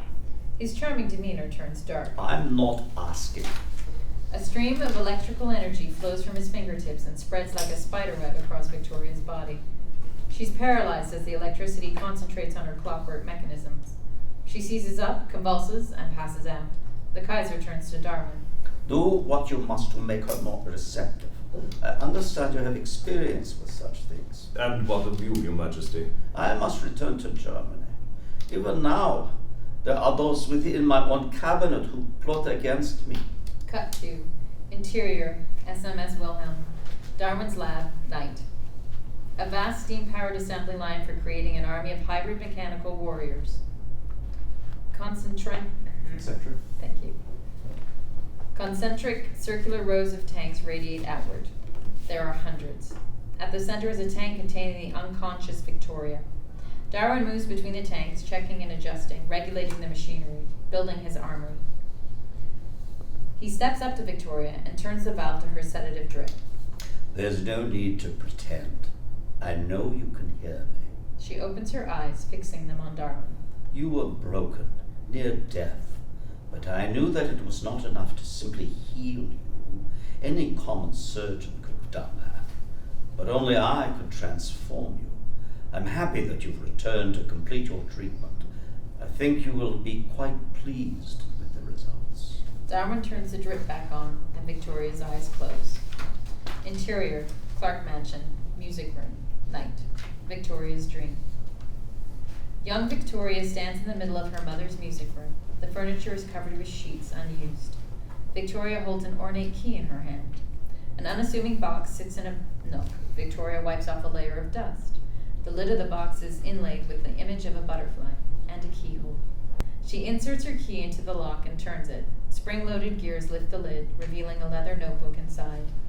Victoria lifts the book out and opens it. The pages are empty, but the cover is familiar. It's Victoria's notebook. A handwritten dedication reads, "My dearest butterfly, fill these pages with dreams, then have the courage to spread your wings and soar. All my love, Mother." A wind blows the pages. Exterior, Lake Monastery, Temple, morning. The pages of an ancient text blow across the temple's tile floor, leading us to Rees, unconscious. His eyes flash open, and he sits up in a jolt. The water in the temple is drained, leaving the bodies of drowned super soldiers behind. The monks are gone. Dead super soldiers litter the temple. Their mechanical limbs have been removed and are heaped into a scrap pile at the base of the altar. Rees looks it over, picking up a clockwork hand. A set of riding goggles lands on the floor beside him. He looks up to see Sister Sabine standing next to an AJS motorcycle parked by the open passageway. I take it that you have ridden one of these things. Exterior, mountain road, night. Rees, in one of the super soldiers' uniforms, powers down the winding passages on the AJS. Interior, SMS Wilhelm, Darwin's lab, day. Darwin oversees the unloading of his super soldiers. Only a couple of soldiers remain in the tanks. Two lab techs attach an overhead pulley to one of the tanks and release the seals at the base. The pulley lifts the tank free, and the liquid drains into the grating that covers the floor. The soldier remains standing, still attached to the framework. The workers disconnect the feeder tubes. The soldier's eyes open, and he pulls against his restraints. A lab tech pulls out a hypogun and injects him with a sedative dart. The soldier goes limp. The gurney is rotated 90 degrees, and he is rolled away, ready for transport. Amory enters the lab and approaches Darwin, who is making notes in his journal. The ship is ready to get underway. Are all of the soldiers complete? The last are being removed now. France is won. Now we shall take Britain. The British forces are on their way to the Western Front. Their homeland is exposed and vulnerable. We have our army. Succeed, Mr. Darwin, and Britain will be ours. Then there is just one final task. Let's have a word with our guest. Darwin grabs his medical bag and leads Amory away, leaving the lab techs to prep the final hybrid soldiers. Exterior, Marne, morning. Rees pulls the motorcycle up to a high pass overlooking the chateau. His face is largely covered by the riding goggles and a German soldier's helmet. He reaches into his jacket, pulls out the severed mechanical hand, and tucks it into his sleeve so it looks like his own. Exterior, chateau, morning. The AJS pulls up to the guard gate. The guard steps out, gun raised. Rees slows to a stop and raises the mechanical hand in the party salute. The guard sees the mechanical hand and salutes back. Rees motors through the gate and into the chateau grounds. Interior, chateau, dungeon cell, morning. We follow a German guard down a dark stone hallway. The guard stops at a filthy cell and unlocks the door. A French prisoner is curled up on the floor. The guard stands outside the cell, smoking a cigarette. Get up! The prisoner turns to face the guard. It's Bleriot. He has been beaten. His face is bruised and swollen. I said get up! The guard steps up and kicks him in the ribs. I'm trying. I think my ribs are broken. Then let me help you. Rees stands behind the guard. The guard spins around, reaches for his gun, but it isn't there. Rees pulls it out from behind his back. Old street urchin trick. The guard charges Rees. Bad idea. Bam. Dead guard. Rees takes his keys. Dungeon storeroom. Rees, now dressed in the guard's uniform, has found the weapons storeroom. He grabs an armful of rifles. Cell block. Rees and Bleriot work their way through the row of cells, unlocking them. A motley assortment of armed POWs and a mix of French and Brits emerge from the shadows. Good to see you, gents. Happy Christmas. They hand out weapons to the grateful prisoners. Cut to. Interior. Chateau. Cell block. Day. Rees leads his band of escapees. He raises a hand and they freeze in place. Interior. Chateau. Guard room. Day. A guard sits at his desk shuffling paperwork. A gun presses against the back of his head. The man with a gun at your head has gone all month without cheese. He's very unhappy. The guard frowns. Bleriot has his pistol shoved against the guard's head. He smiles, then knocks him out. Rees looks through the office window to see workmen loading supplies into the SMS Wilhelm. She's in there. How can I help? There's a radio room in the chateau. Get a message to the British High Command. What about you?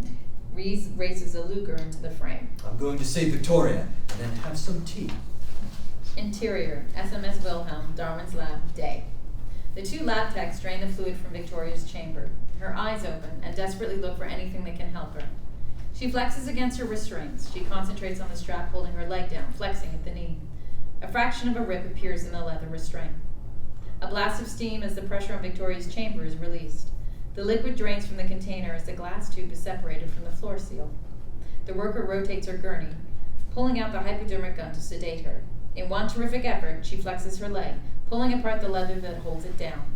With one swift kick, she knocks the hypo from his hand. Scheiße! Victoria pulls her right hand free. The leather restraint gives, popping the steel rivets. She lands a fist across the jaw of Lab Tech 1, sending him to the floor.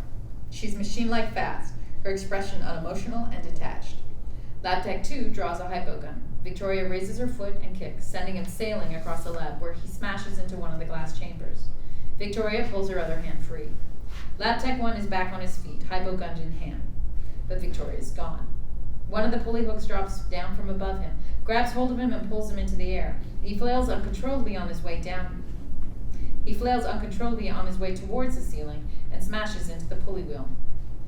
His hypo gun falls to the floor. Victoria releases the pulley and the lab tech crashes back to the floor. Victoria stumbles to the stunned tech, grabs his hypo gun and shoots him in the neck with it. He's out. Rees sprints to the entrance of the lab, sees Victoria standing over the tech, looking pretty badass. She looks up to him. Agent Cooper, I'm so happy you aren't dead. Me too. I came to save you. He looks around, sees the destruction in the lab. Sorry, I've been running a bit late. Rees looks at Victoria's back. The two incision scars on her shoulders have separated slightly. I'll live. We need to stop Amory. He's been feeding the Germans British intelligence. The Allies are ready to launch a massive attack in the Amiens. But while the Allied troops are in Europe, Amory's taking his army straight to London. We've got to stop him. He has an army of killer soldiers, the biggest bloody warship I've ever seen, and there ain't nothing between here and London to stop him, except us. I'm not liking our chances. Do you have a plan? Does the Nag's Head have fish and chips? Cut to Interior, SMS Wilhelm, Lower Decks, Sunset. Amory unlocks the bulkhead to a nondescript room. Darwin follows him inside. Interior, SMS Wilhelm, Interrogation Room, Sunset. A shaft of light from the settling sun illuminates a replica of Victoria's weapons lab. In the middle of the lab is a reinforced steel cage, a sole figure seated in the center. It's Byron Clark. He wears protective clothing over almost all of his body. Even his face is covered with a breathing apparatus that pumps air into his lungs. Good evening, Byron. The doctor and I have a few more questions for you. Darwin opens his medical bag, settling a series of nasty-looking instruments and vials on the table next to Byron. I hope you will be more cooperative than last time. Amory closes the door behind him. Interior, SMS Wilhelm, Bridge, Day. The Wilhelm's captain shouts orders to the crew. Dump ballast and get us underway! Dumping ballast! Exterior, SMS Wilhelm, Day. Ballast, in the form of thousands of gallons of water, cascades to the ground as the ship rises, and the 15-foot propeller blades spin up to a blur. Interior, SMS Wilhelm, Darwin's lab. Rees and Victoria finish securing the two lab techs when Victoria's face contorts with pain. She presses her fingers to her temples, grimacing. What's wrong? What is it? Pain. So much pain. Where? What hurts? Everything, like every nerve in my body is on fire. This room rumbles and the floor gradually tilts upwards. We're underway. Come on. We need to get somewhere safe. Exterior, air over France, dusk. The German armada, led by the SMS Wilhelm, flies onwards towards the north of France and the English Channel. The ship turns away from us, and we can see Victoria and Rees, two small figures, climbing to the top of the ship's radio tower. As the Wilhelm shrinks into the distant horizon, a small airplane appears, following from a safe distance. It's Bleriot in the SPAD 18. Interior, SMS Wilhelm, Darwin's lab, dusk. Darwin enters the lab and sees the wreckage from what was once Victoria's chamber. Subdued lab techs are tied up and gagged. Darwin pulls a gag off the tech's mouth. Where is the girl? Gone. Escaped. I don't know how. Darwin reaches down and puts the gag back into the tech's mouth, and with his other hand pulls out a lobotomy pick and hammers from his satchel. I find your story unconvincing. Exterior, SMS Wilhelm, radio tower, sunset. Victoria and Rees are hunkered down on a small service platform at the top of the ship's radio tower. The wind pulls at them so strong that they are in danger of being blown off. Rees stares across at Victoria, the wind blowing her hair, her face aglow from the light of the setting sun. He smiles. Victoria leans into the wind, face lifted to the sky. Then she lets go with her hands, holding them out to the sides like a bird in flight. I don't think that's safe. Victoria leans out, past the point at which she should be pulled over the edge. She leans out a bit more. Rees grabs her and pulls her back to safety. Are you off your trolley? Since I was a girl, the only thing I ever wanted to do was fly. For a second, I felt like I could. Well, falling is not the same as flying. Come on, let's get down from here before you decide you're an albatross. Exterior, SMS Wilhelm, deck, night. Victoria and Rees drop down onto the ship's deck and take cover behind some large wooden packing crates. The cigarettes in your shirt pocket. Take them out. Rees pats his shirt pocket. She's right, the guard's cigarettes are in there. You know, I've heard these could be bad for you. They're not for me. They're for them. Two pilots walk along the deck on the way to their planes. Rees is standing behind the crates, puffing a cigarette and blowing smoke rings into the air. The pilots stop and walk over to see what he's up to. Dialogue in italics, subtitled from German. What is this? Why aren't you at your station? Rees takes a long draw on his cigarette. The pilots have obviously not seen a cigarette in ages. They look at him enviously. Where did you get the cigarettes? Shh. He puts a finger to his lips, looks around to make sure no one is watching them, and beckons them over, behind the crates. Rees lights a couple of cigarettes and offers them to the pilots. They take a puff and smile, like kids sneaking candy. Oh, thank you. Yeah, thank you. Click, click. Their eyes look at Rees, wider to reveal Victoria behind them, a gun in each hand. The barrels pressed against the back of their heads. She forces them right to the edge of the ship. A gust of wind would blow them over the side. Her fingers tighten on the triggers. The logical thing would be to kill them. That's what Amory would do. Amory is a cog in a machine, following orders given by other machines. That's not you. Maybe that's exactly what I am. My orders just come from somewhere else. Machines don't have compassion, hope, imagination, love. Those are the qualities that make us human. Those are our weapons. Victoria squeezes pressure on the trigger. Wait! I have information. A British prisoner is on board. Someone very important. Quiet! Pilot 1 shoves his buddy over the side of the ship. His glowing cigarette disappears into the blackness. What do you want to know? Tell me about this prisoner. A big man in a wheelchair. I saw him bring him onto the ship. Victoria's eyes widen. She grabs the pilot by the collar. What did he say? Where is he? That is all I know, I swear. She turns to Rees, realization settling in. My father is alive. Cut to exterior, SMS Wilhelm, deck. The pilot, now in his undergarments, is bound and stuffed into the crate. Rees, dressed up in the pilot's uniform, locks the top and turns to Victoria. So, what's this plan of yours? Have you ever heard of Edward Lasker? Who? London, 1912, Lasker versus Thomas. It was one of the greatest. Suddenly a warning siren goes off, and seamen come pouring out onto the deck and race towards the bow of the ship. What's going on? Come on, let's have a look. They work their way up to the bow, keeping a low profile, moving like they're part of the crew. The flight crew preps the fighter aircraft, and gunners take positions at the weapons. Spotlights scan the night sky. Whatever it is, it has them spooked. Victoria scans the horizon, then stops cold, as a massive shape appears like a ghost from the clouds. It is the HMS Elizabeth. She is near equal to the SMS Wilhelm. An armada of smaller battle airships flank her, hawks protecting their nest. What is it? It's a ghost. A blast of blinding light floods the Wilhelm.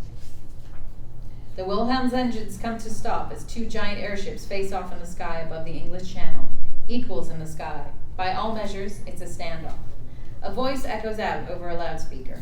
This is Commodore Godfrey Payne, 5th Sea Lord and Commander of the HMS Elizabeth of His Majesty's Royal Air Force. You are hereby ordered to surrender at once and release any hostages you have on board. Interior, SMS Wilhelm, bridge, night. The captain and his crew are on the bridge of the Wilhelm. Amory and Darwin enter and join them. What's all the commotion about? It's a British ship. It appears they were expecting us. This is the work of the Clark girl and her friend. Your men allowed them to escape. Amory turns to his captain. Call the ship to battle stations. Bring us around and prepare to destroy the British ship. And Captain, have your men find the girl and bring her to me alive. The captain pulls down a communication microphone, flips some switches, and we hear the speaker system feedback for a second. He moves back from the mic a bit. To the crew of the British ship, this is the captain of the SMS Wilhelm. Interior, HMS Elizabeth II, night. The bridge is a mirror copy of the Wilhelm. The distinguished and proper Commodore Godfrey Payne, 47, and his first lieutenant, 30s, stand in command. 2 of your spies were discovered on board our vessel. They are prisoners of war under the Hague Convention. Should you elect to attack this ship, we cannot guarantee their safety. Call the crew to battle stations. Aye, sir. The lieutenant pulls a lever, sounding a battle station's alarm throughout the ship. For king and country, gentlemen. Exterior, sky over the English Channel, night. Wide as both of the behemoths circle in an aerial dance for position. Crews man their battle positions and artillery shells are fed into cannons in preparation for the attack. Exterior, SMS Wilhelm, deck, night. Victoria and Rees have taken refuge behind one of the fighter planes, and they work together to prep it for the flight. The German fighter pilots head to their planes and launch them into the night air. Rees climbs up into the fighter's cockpit. Victoria straps a parachute to his back. You have flown before, right? Well, not exactly. Actually, no.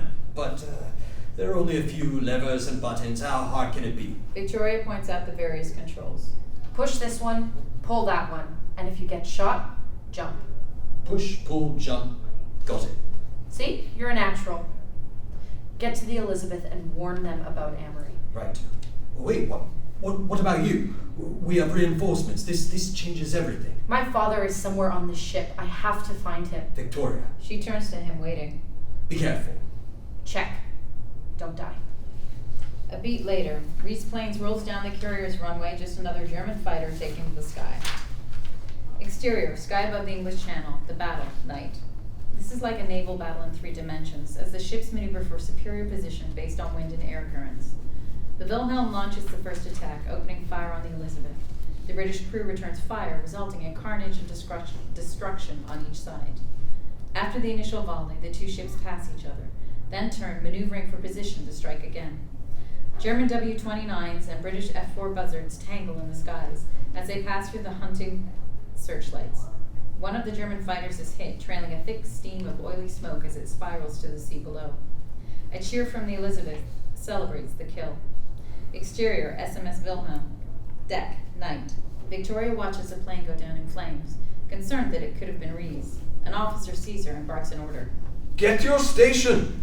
She gives him a salute and keeps moving, quickly ducking into an entrance to the ship's superstructure. The officer pauses and turns around, sensing that something was not right with her, but Victoria is gone. Interior, German fighter plane, night. Rees fights at the controls, maneuvering the plane as best he can to gain altitude and keep clear of the Elizabeth's anti-aircraft fire. Interior, SMS Wilhelm, lower decks, night. Victoria is in the narrow passageways typical of a naval ship. She moves quickly, heading farther inside. 2 seamen with weapons drawn head towards her. With nowhere to go, she puts her head down, trying to look unimportant, and turns back. But the officer appears at the other end of the passageway, blocking her. She's cornered. You! Stop right there! Victoria reacts with a lightning-fast series of kicks and blows, disabling all 3 men without firing a shot. She takes their weapons and shoves the Germans into a cabin, closes the door and breaks the lock. Exterior, sky above the English Channel, SMS Wilhelm, night. The two ships pass, unleashing a massive broadside attack. Explosions rumble across the deck of each ship as weapons stores are hit.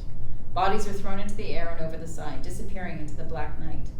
Fire brigades rush to tend the open flames. Interior, German fighter plane, night. Rees looks down on the Elizabeth, almost directly below him. Well, this is balmy. He reaches for a lever on the cockpit instrument panel and pulls it, ejecting himself into the night sky. Exterior sky above the English Channel, night. The German fighter flies out of control as Rees separates from the plane. His chute opens and he begins his descent, falling towards the Elizabeth below. Interior, HMS Elizabeth, bridge, night. The Commodore is getting damage reports while looking out the viewport at the opposing Wilhelm, smoke trailing from the damaged parts of the ship. Another pass, Lieutenant. Coming about, sir. The crew springs into action, turning the giant ship around. Exterior, sky above the English Channel, night. Rees floats towards the Elizabeth, but is slowly turning away from him. That ain't good. He pulls at the controls of the parachute, trying to steer himself towards the turning ship. It's going to be close. Exterior, HMS Elizabeth, night. Two British deckhands, 20s, on the Elizabeth have spotted him, pointing upwards. One pulls out a spy glass. Point of view, Rees, in a German uniform. Heads for them. It's a bloody German trying to sneak on board. A shit into whoever hits him first. They raise their weapons to the sky and open fire, intercutting between Rees and the deckhands as necessary. Bullets zip past Rees. One hits his parachute harness, sending sparks flying off the metal frame. Oh, that's just bloody brilliant. He veers away from their line of fire, making a safe landing even less likely. The deckhands track him overhead, but now they only have his back to shoot at. They look at each other. They race off after him, continuing to fire.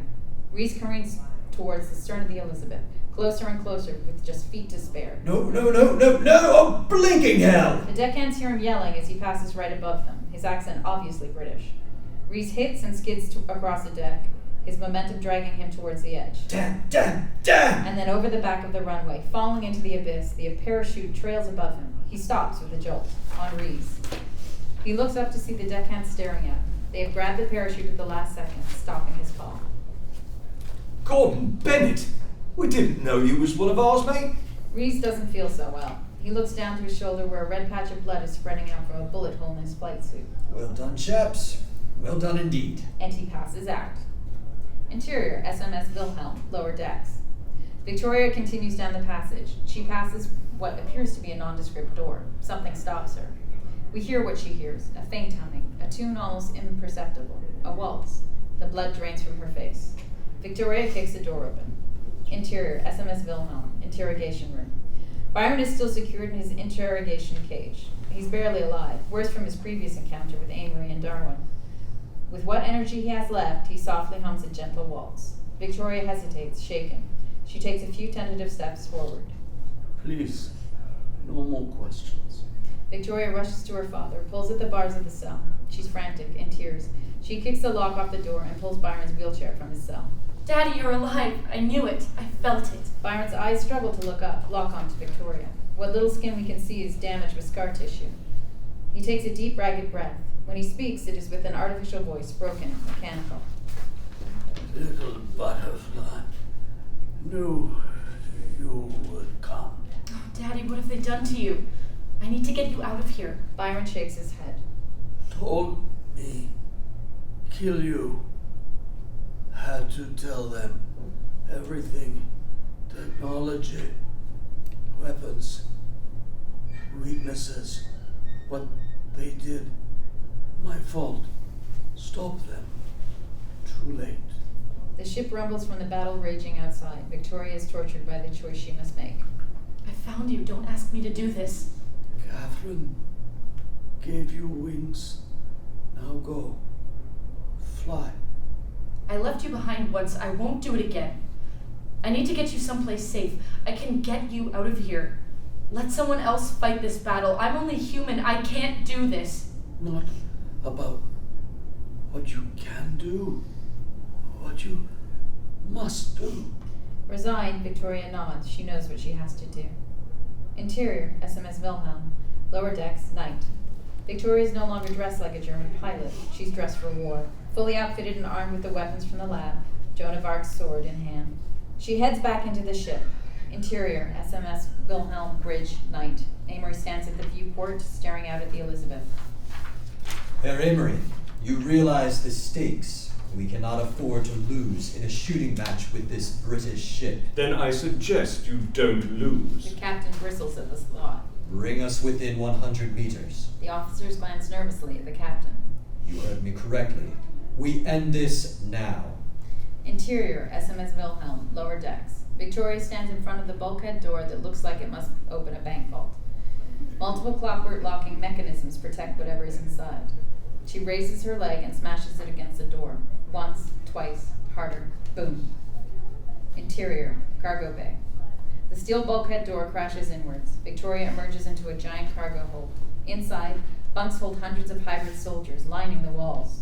Dispensers drip Darwin's sedative drug into their systems to keep them under until they reach their destination. Victoria cautiously works her way down the narrow aisle, hundreds of mechanical hybrid soldiers in a drug-induced sleep on either side of her. She makes it halfway down the soldier cargo hold when she hears a familiar voice. Guten Tag, Fräulein. Victoria turns to see the monstrous Fritz, standing with 10 hybrid soldiers behind him, unplugged and pissed off. I've been expecting you.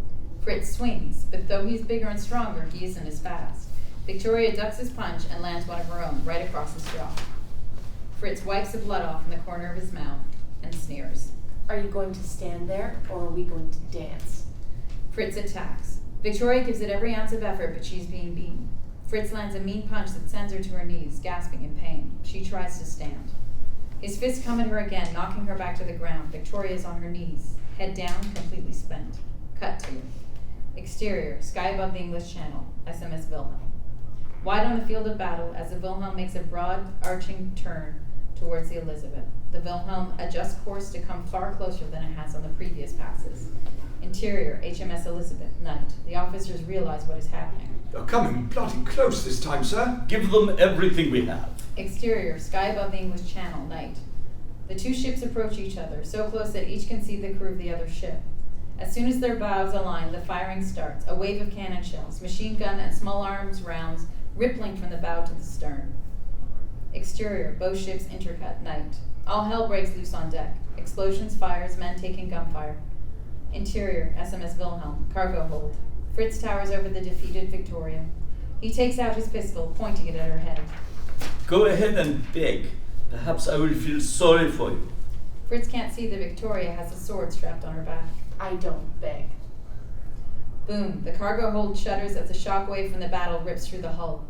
Fritz is shaken by the impact.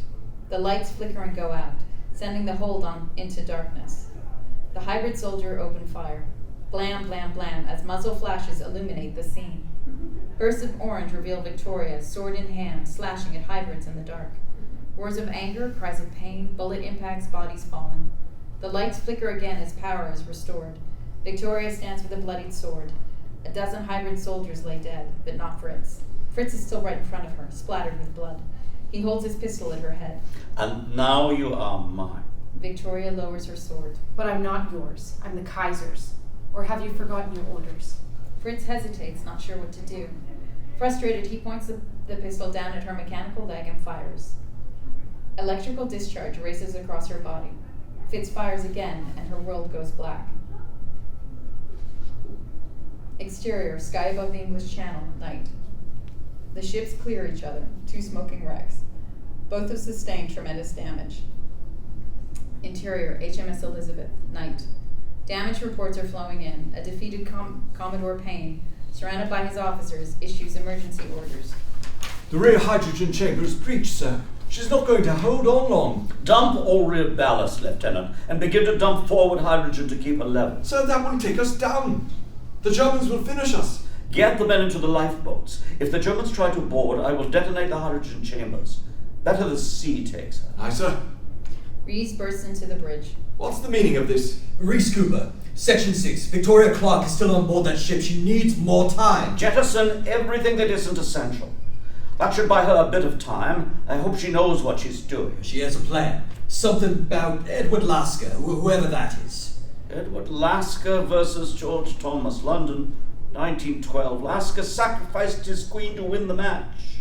Interior, SMS Wilhelm, lower decks, night. Victoria's point of view. A tilted world pulsing in and out of focus as she's pulled along the ship's steel grating. Fritz drags Victoria like a broken rag doll, his mechanical hand clutched around her mechanical leg. Interior, SMS Wilhelm, bridge, dawn. The German crew delivers damage reports. Damage? Serious, but we've survived. The British ship is foundering. We have won, Herr Emery. The Elizabeth. The first light of dawn reveals the Elizabeth is going down. Smoke and fire steam from her decks as the crew pitches gear off the side. The Elizabeth hits, slightly stern down, sending a wave of water across the deck that washes men overboard. Interior, SMS Wilhelm, bridge. Amory turns to the captain. We have our orders, Captain. No quarter will be given. Prisoners will not be taken. Take us over them. When we are in position, send them to the bottom of the sea. Victims of natural selection. As you wish, Herr Emery. The crew engages the engines, moving the Wilhelm into position. The door to the bridge slams open. Amory, Darwin, and the captain all turn to face Fritz. Look who I found. He tosses the beaten Victoria onto the floor. She kneels in front of them, defeated. My dear Victoria, your persistence surprises even me. I'm stubborn. I get it from my father. Doctor, I believe you know a procedure that can remedy that. Darwin is horrified by the idea. But she's perfect.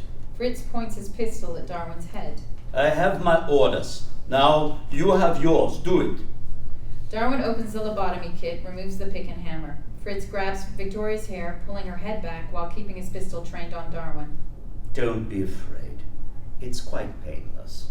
People fear what they don't understand. Darwin hesitates. Make them understand. Oh, just get on with it already. Yes, I suppose I must. And Darwin thrusts the pick up and into Fritz's eye socket. Fritz screams, drops his pistol, and clobbers Darwin, sending him flying across the room, knocked out cold. Victoria raises her foot and plants it in Fritz's chest, kicking him backwards and through the bridge's glass window. Exterior, HMS Elizabeth, deck, night. Fritz screams all the way down until he lands with a shattering crunch. Pieces fly, springs from a broken clock. The British soldiers look up in shock. Interior, SMS Wilhelm, bridge. Victoria reaches down and picks up Fritz's dropped pistol. The captain goes for his gun, but he's too slow. Pow! Victoria shoots him. She motions to the rest of the crew. Out! They beat it. Victoria backs Amory into a corner. A damaged power cable hangs nearby, sparking. Victoria steps up to him, gun raised.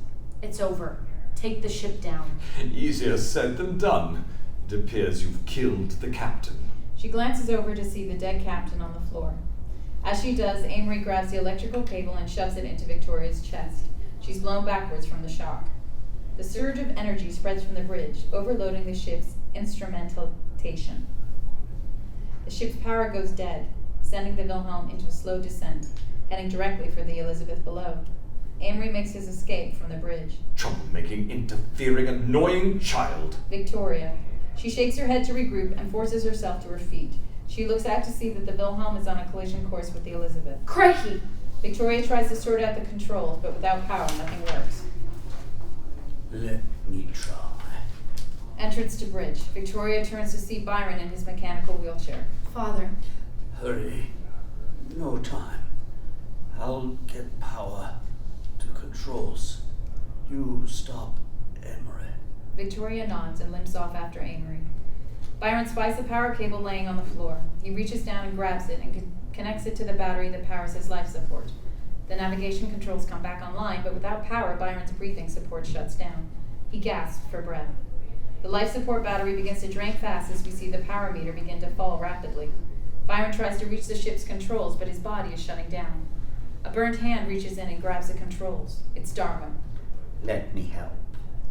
He shoves the controls over and the ship slowly responds. Byron looks up, nods in approval. It's working. The ship turns away from the Elizabeth. Interior, HMS Elizabeth, bridge. Rees and Commodore Payne look up and hold their breath as the Wilhelm heads straight for them. Exterior, ocean, Wilhelm, HMS Elizabeth, dawn. The Wilhelm crashes nose first into the ocean, narrowly missing the Elizabeth. A giant wave from the collision races from the bow to the stern, sweeping the Wilhelm's crew off the deck and into the ocean. Interior, SMS Wilhelm, bridge. Byron is thrown from his wheelchair by force of the impact. Interior, SMS Wilhelm. The passage in front of Victoria twists and collapses, creating a huge chasm. The exit is at the far end. Victoria leaps across, barely clearing the gap.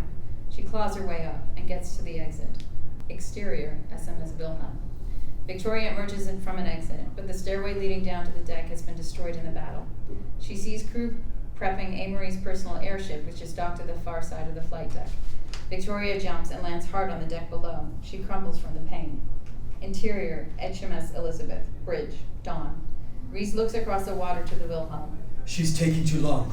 She needs help. There's nothing we can do for her now from here.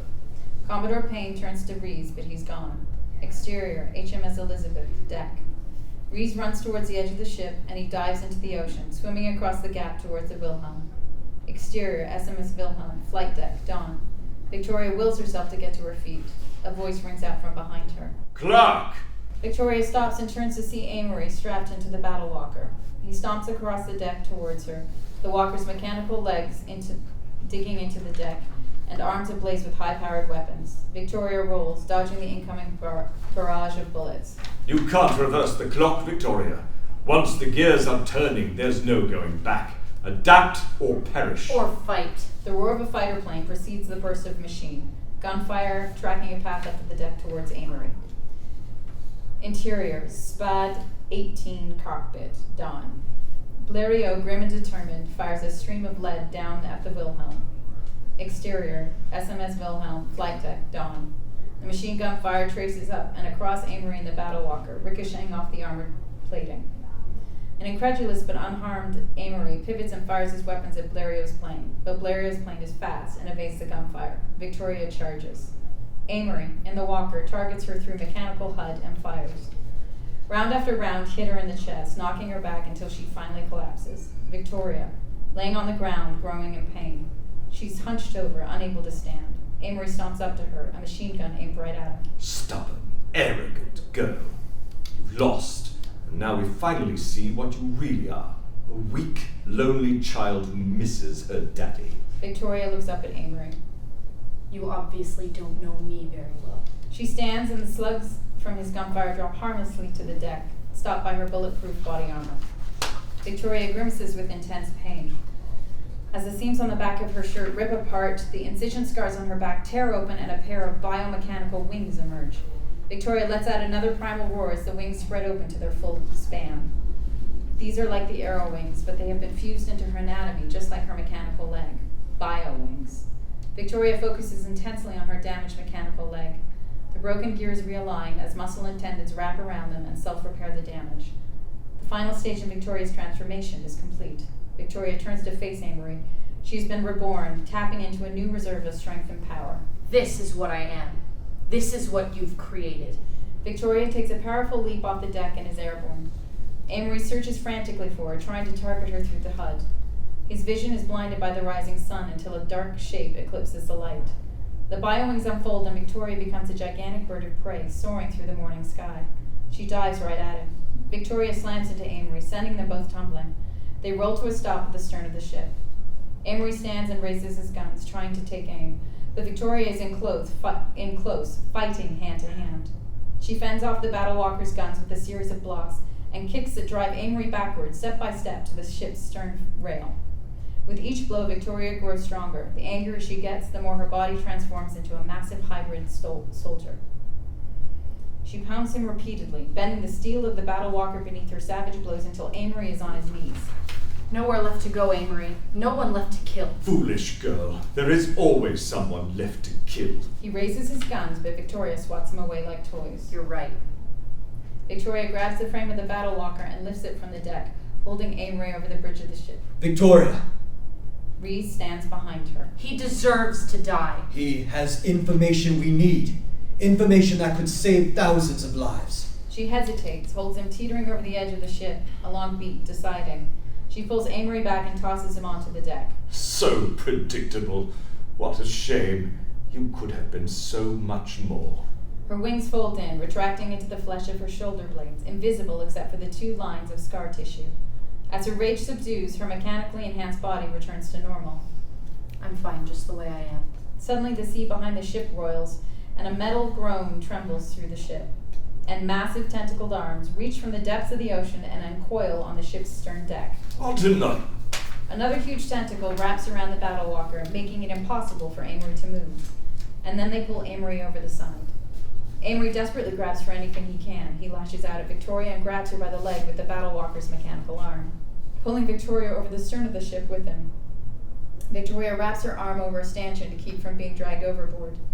Amory hangs over the edge, clutching Victoria's leg to keep her from being pulled in by the beast. Victoria is losing her grip, clinging on with both arms.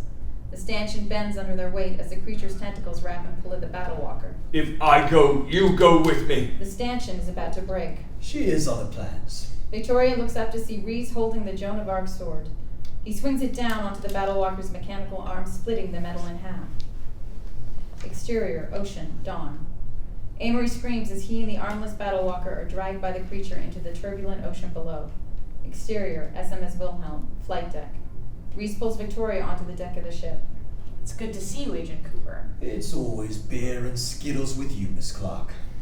My father, we need to hurry. Interior, SMS Wilhelm, bridge. Victoria and Rees burst into the damaged bridge. Byron is slumped over in his wheelchair, barely alive. Darwin is gone. Victoria goes to Byron's side and wraps her arms around him. You did it, Father. You saved us. We did it. Loving, brave, selfless, perfect Victoria. Stubborn. Don't forget stubborn. Just like you. She holds on to him, crying tears of relief. Exterior, HMS Elizabeth, morning. The Elizabeth floats safely above the sea while crew on the deck attend to final preparations and repairs. Interior, HMS Elizabeth, bridge, morning. Commodore Payne stands at the panoramic viewport. Victoria, Rees, and Bleriot look across to the Wilhelm. Are all the prisoners on board? Aye, sir, but no sign of Darwin. Payne hands Victoria a mechanical box with a large lever. Would you care to do the honors? With pleasure. Victoria pulls the lever. Exterior, SMS Wilhelm, morning. Explosive charges detonate from bow to stern in a rapid series of fireballs. The hull of the Wilhelm cracks and bends, taking on water as the structure fails. The ship collapses into the sea with a dying metallic groan and hiss of steam. The bridge. Payne turns away from the window. Miss Clark, Monsieur Bleriot, and Agent Cooper, the Crown is in your debt. I shall be recommending each of you for the Medal of the Order of the British Empire, the highest honor bestowed to a private citizen. And Louis, we will need to discuss placing an order for this new airship of yours. Most impressive. Thank you, Thank you, Commodore. Commodore. Lieutenant, are we ready? We won't set any speed records, but she'll get the job done, sir. Then take us home. Dumping ballast, engines to full. HMS Elizabeth. The giant propellers spin as hundreds of gallons of seawater steam from the ballast bladders. The ship rises. Interior, HMS Elizabeth, cabin, morning. We're in a luxurious private cabin. Books, maps, and weapons adorn the walls. Commodore Payne stands in front of the stateroom window with Rees behind him, sipping tea. You've got quite a hurricane here. You've got quite a hurricane there, Agent Cooper. You were right about her. I always knew she was special. Now, I've been thinking a bit on that. I hear that C is looking for promising recruits. She would make a fine agent. She's unpredictable and headstrong. She needs proper training and discipline. She needs someone with experience to guide her. Someone who isn't emotionally attached. Think you're up to the task? I still have a thing or two I can teach, Miss Clark. Very good. Victoria's a valuable resource. Don't disappoint me. The Crown will be in touch when we need your services again. Interior, HMS Elizabeth, observation window, morning. Victoria stands next to Byron, seated in his wheelchair. They gaze out at the remains of the Wilhelm, nothing more than floating debris in a patch of boiling water. Is there any news about the Kaiser? His ship escaped into Germany. It seems this war isn't quite over yet. The tides have turned. We will prevail. How can you be so sure? Because I have faith in humanity. Exterior, HMS Elizabeth, morning. A watercolor sky of pink and orange washed onto a pale blue canvas. The sun floats just above the horizon. The Elizabeth sails majestically into the morning light, turning north towards England, heading home. Fade out. The end.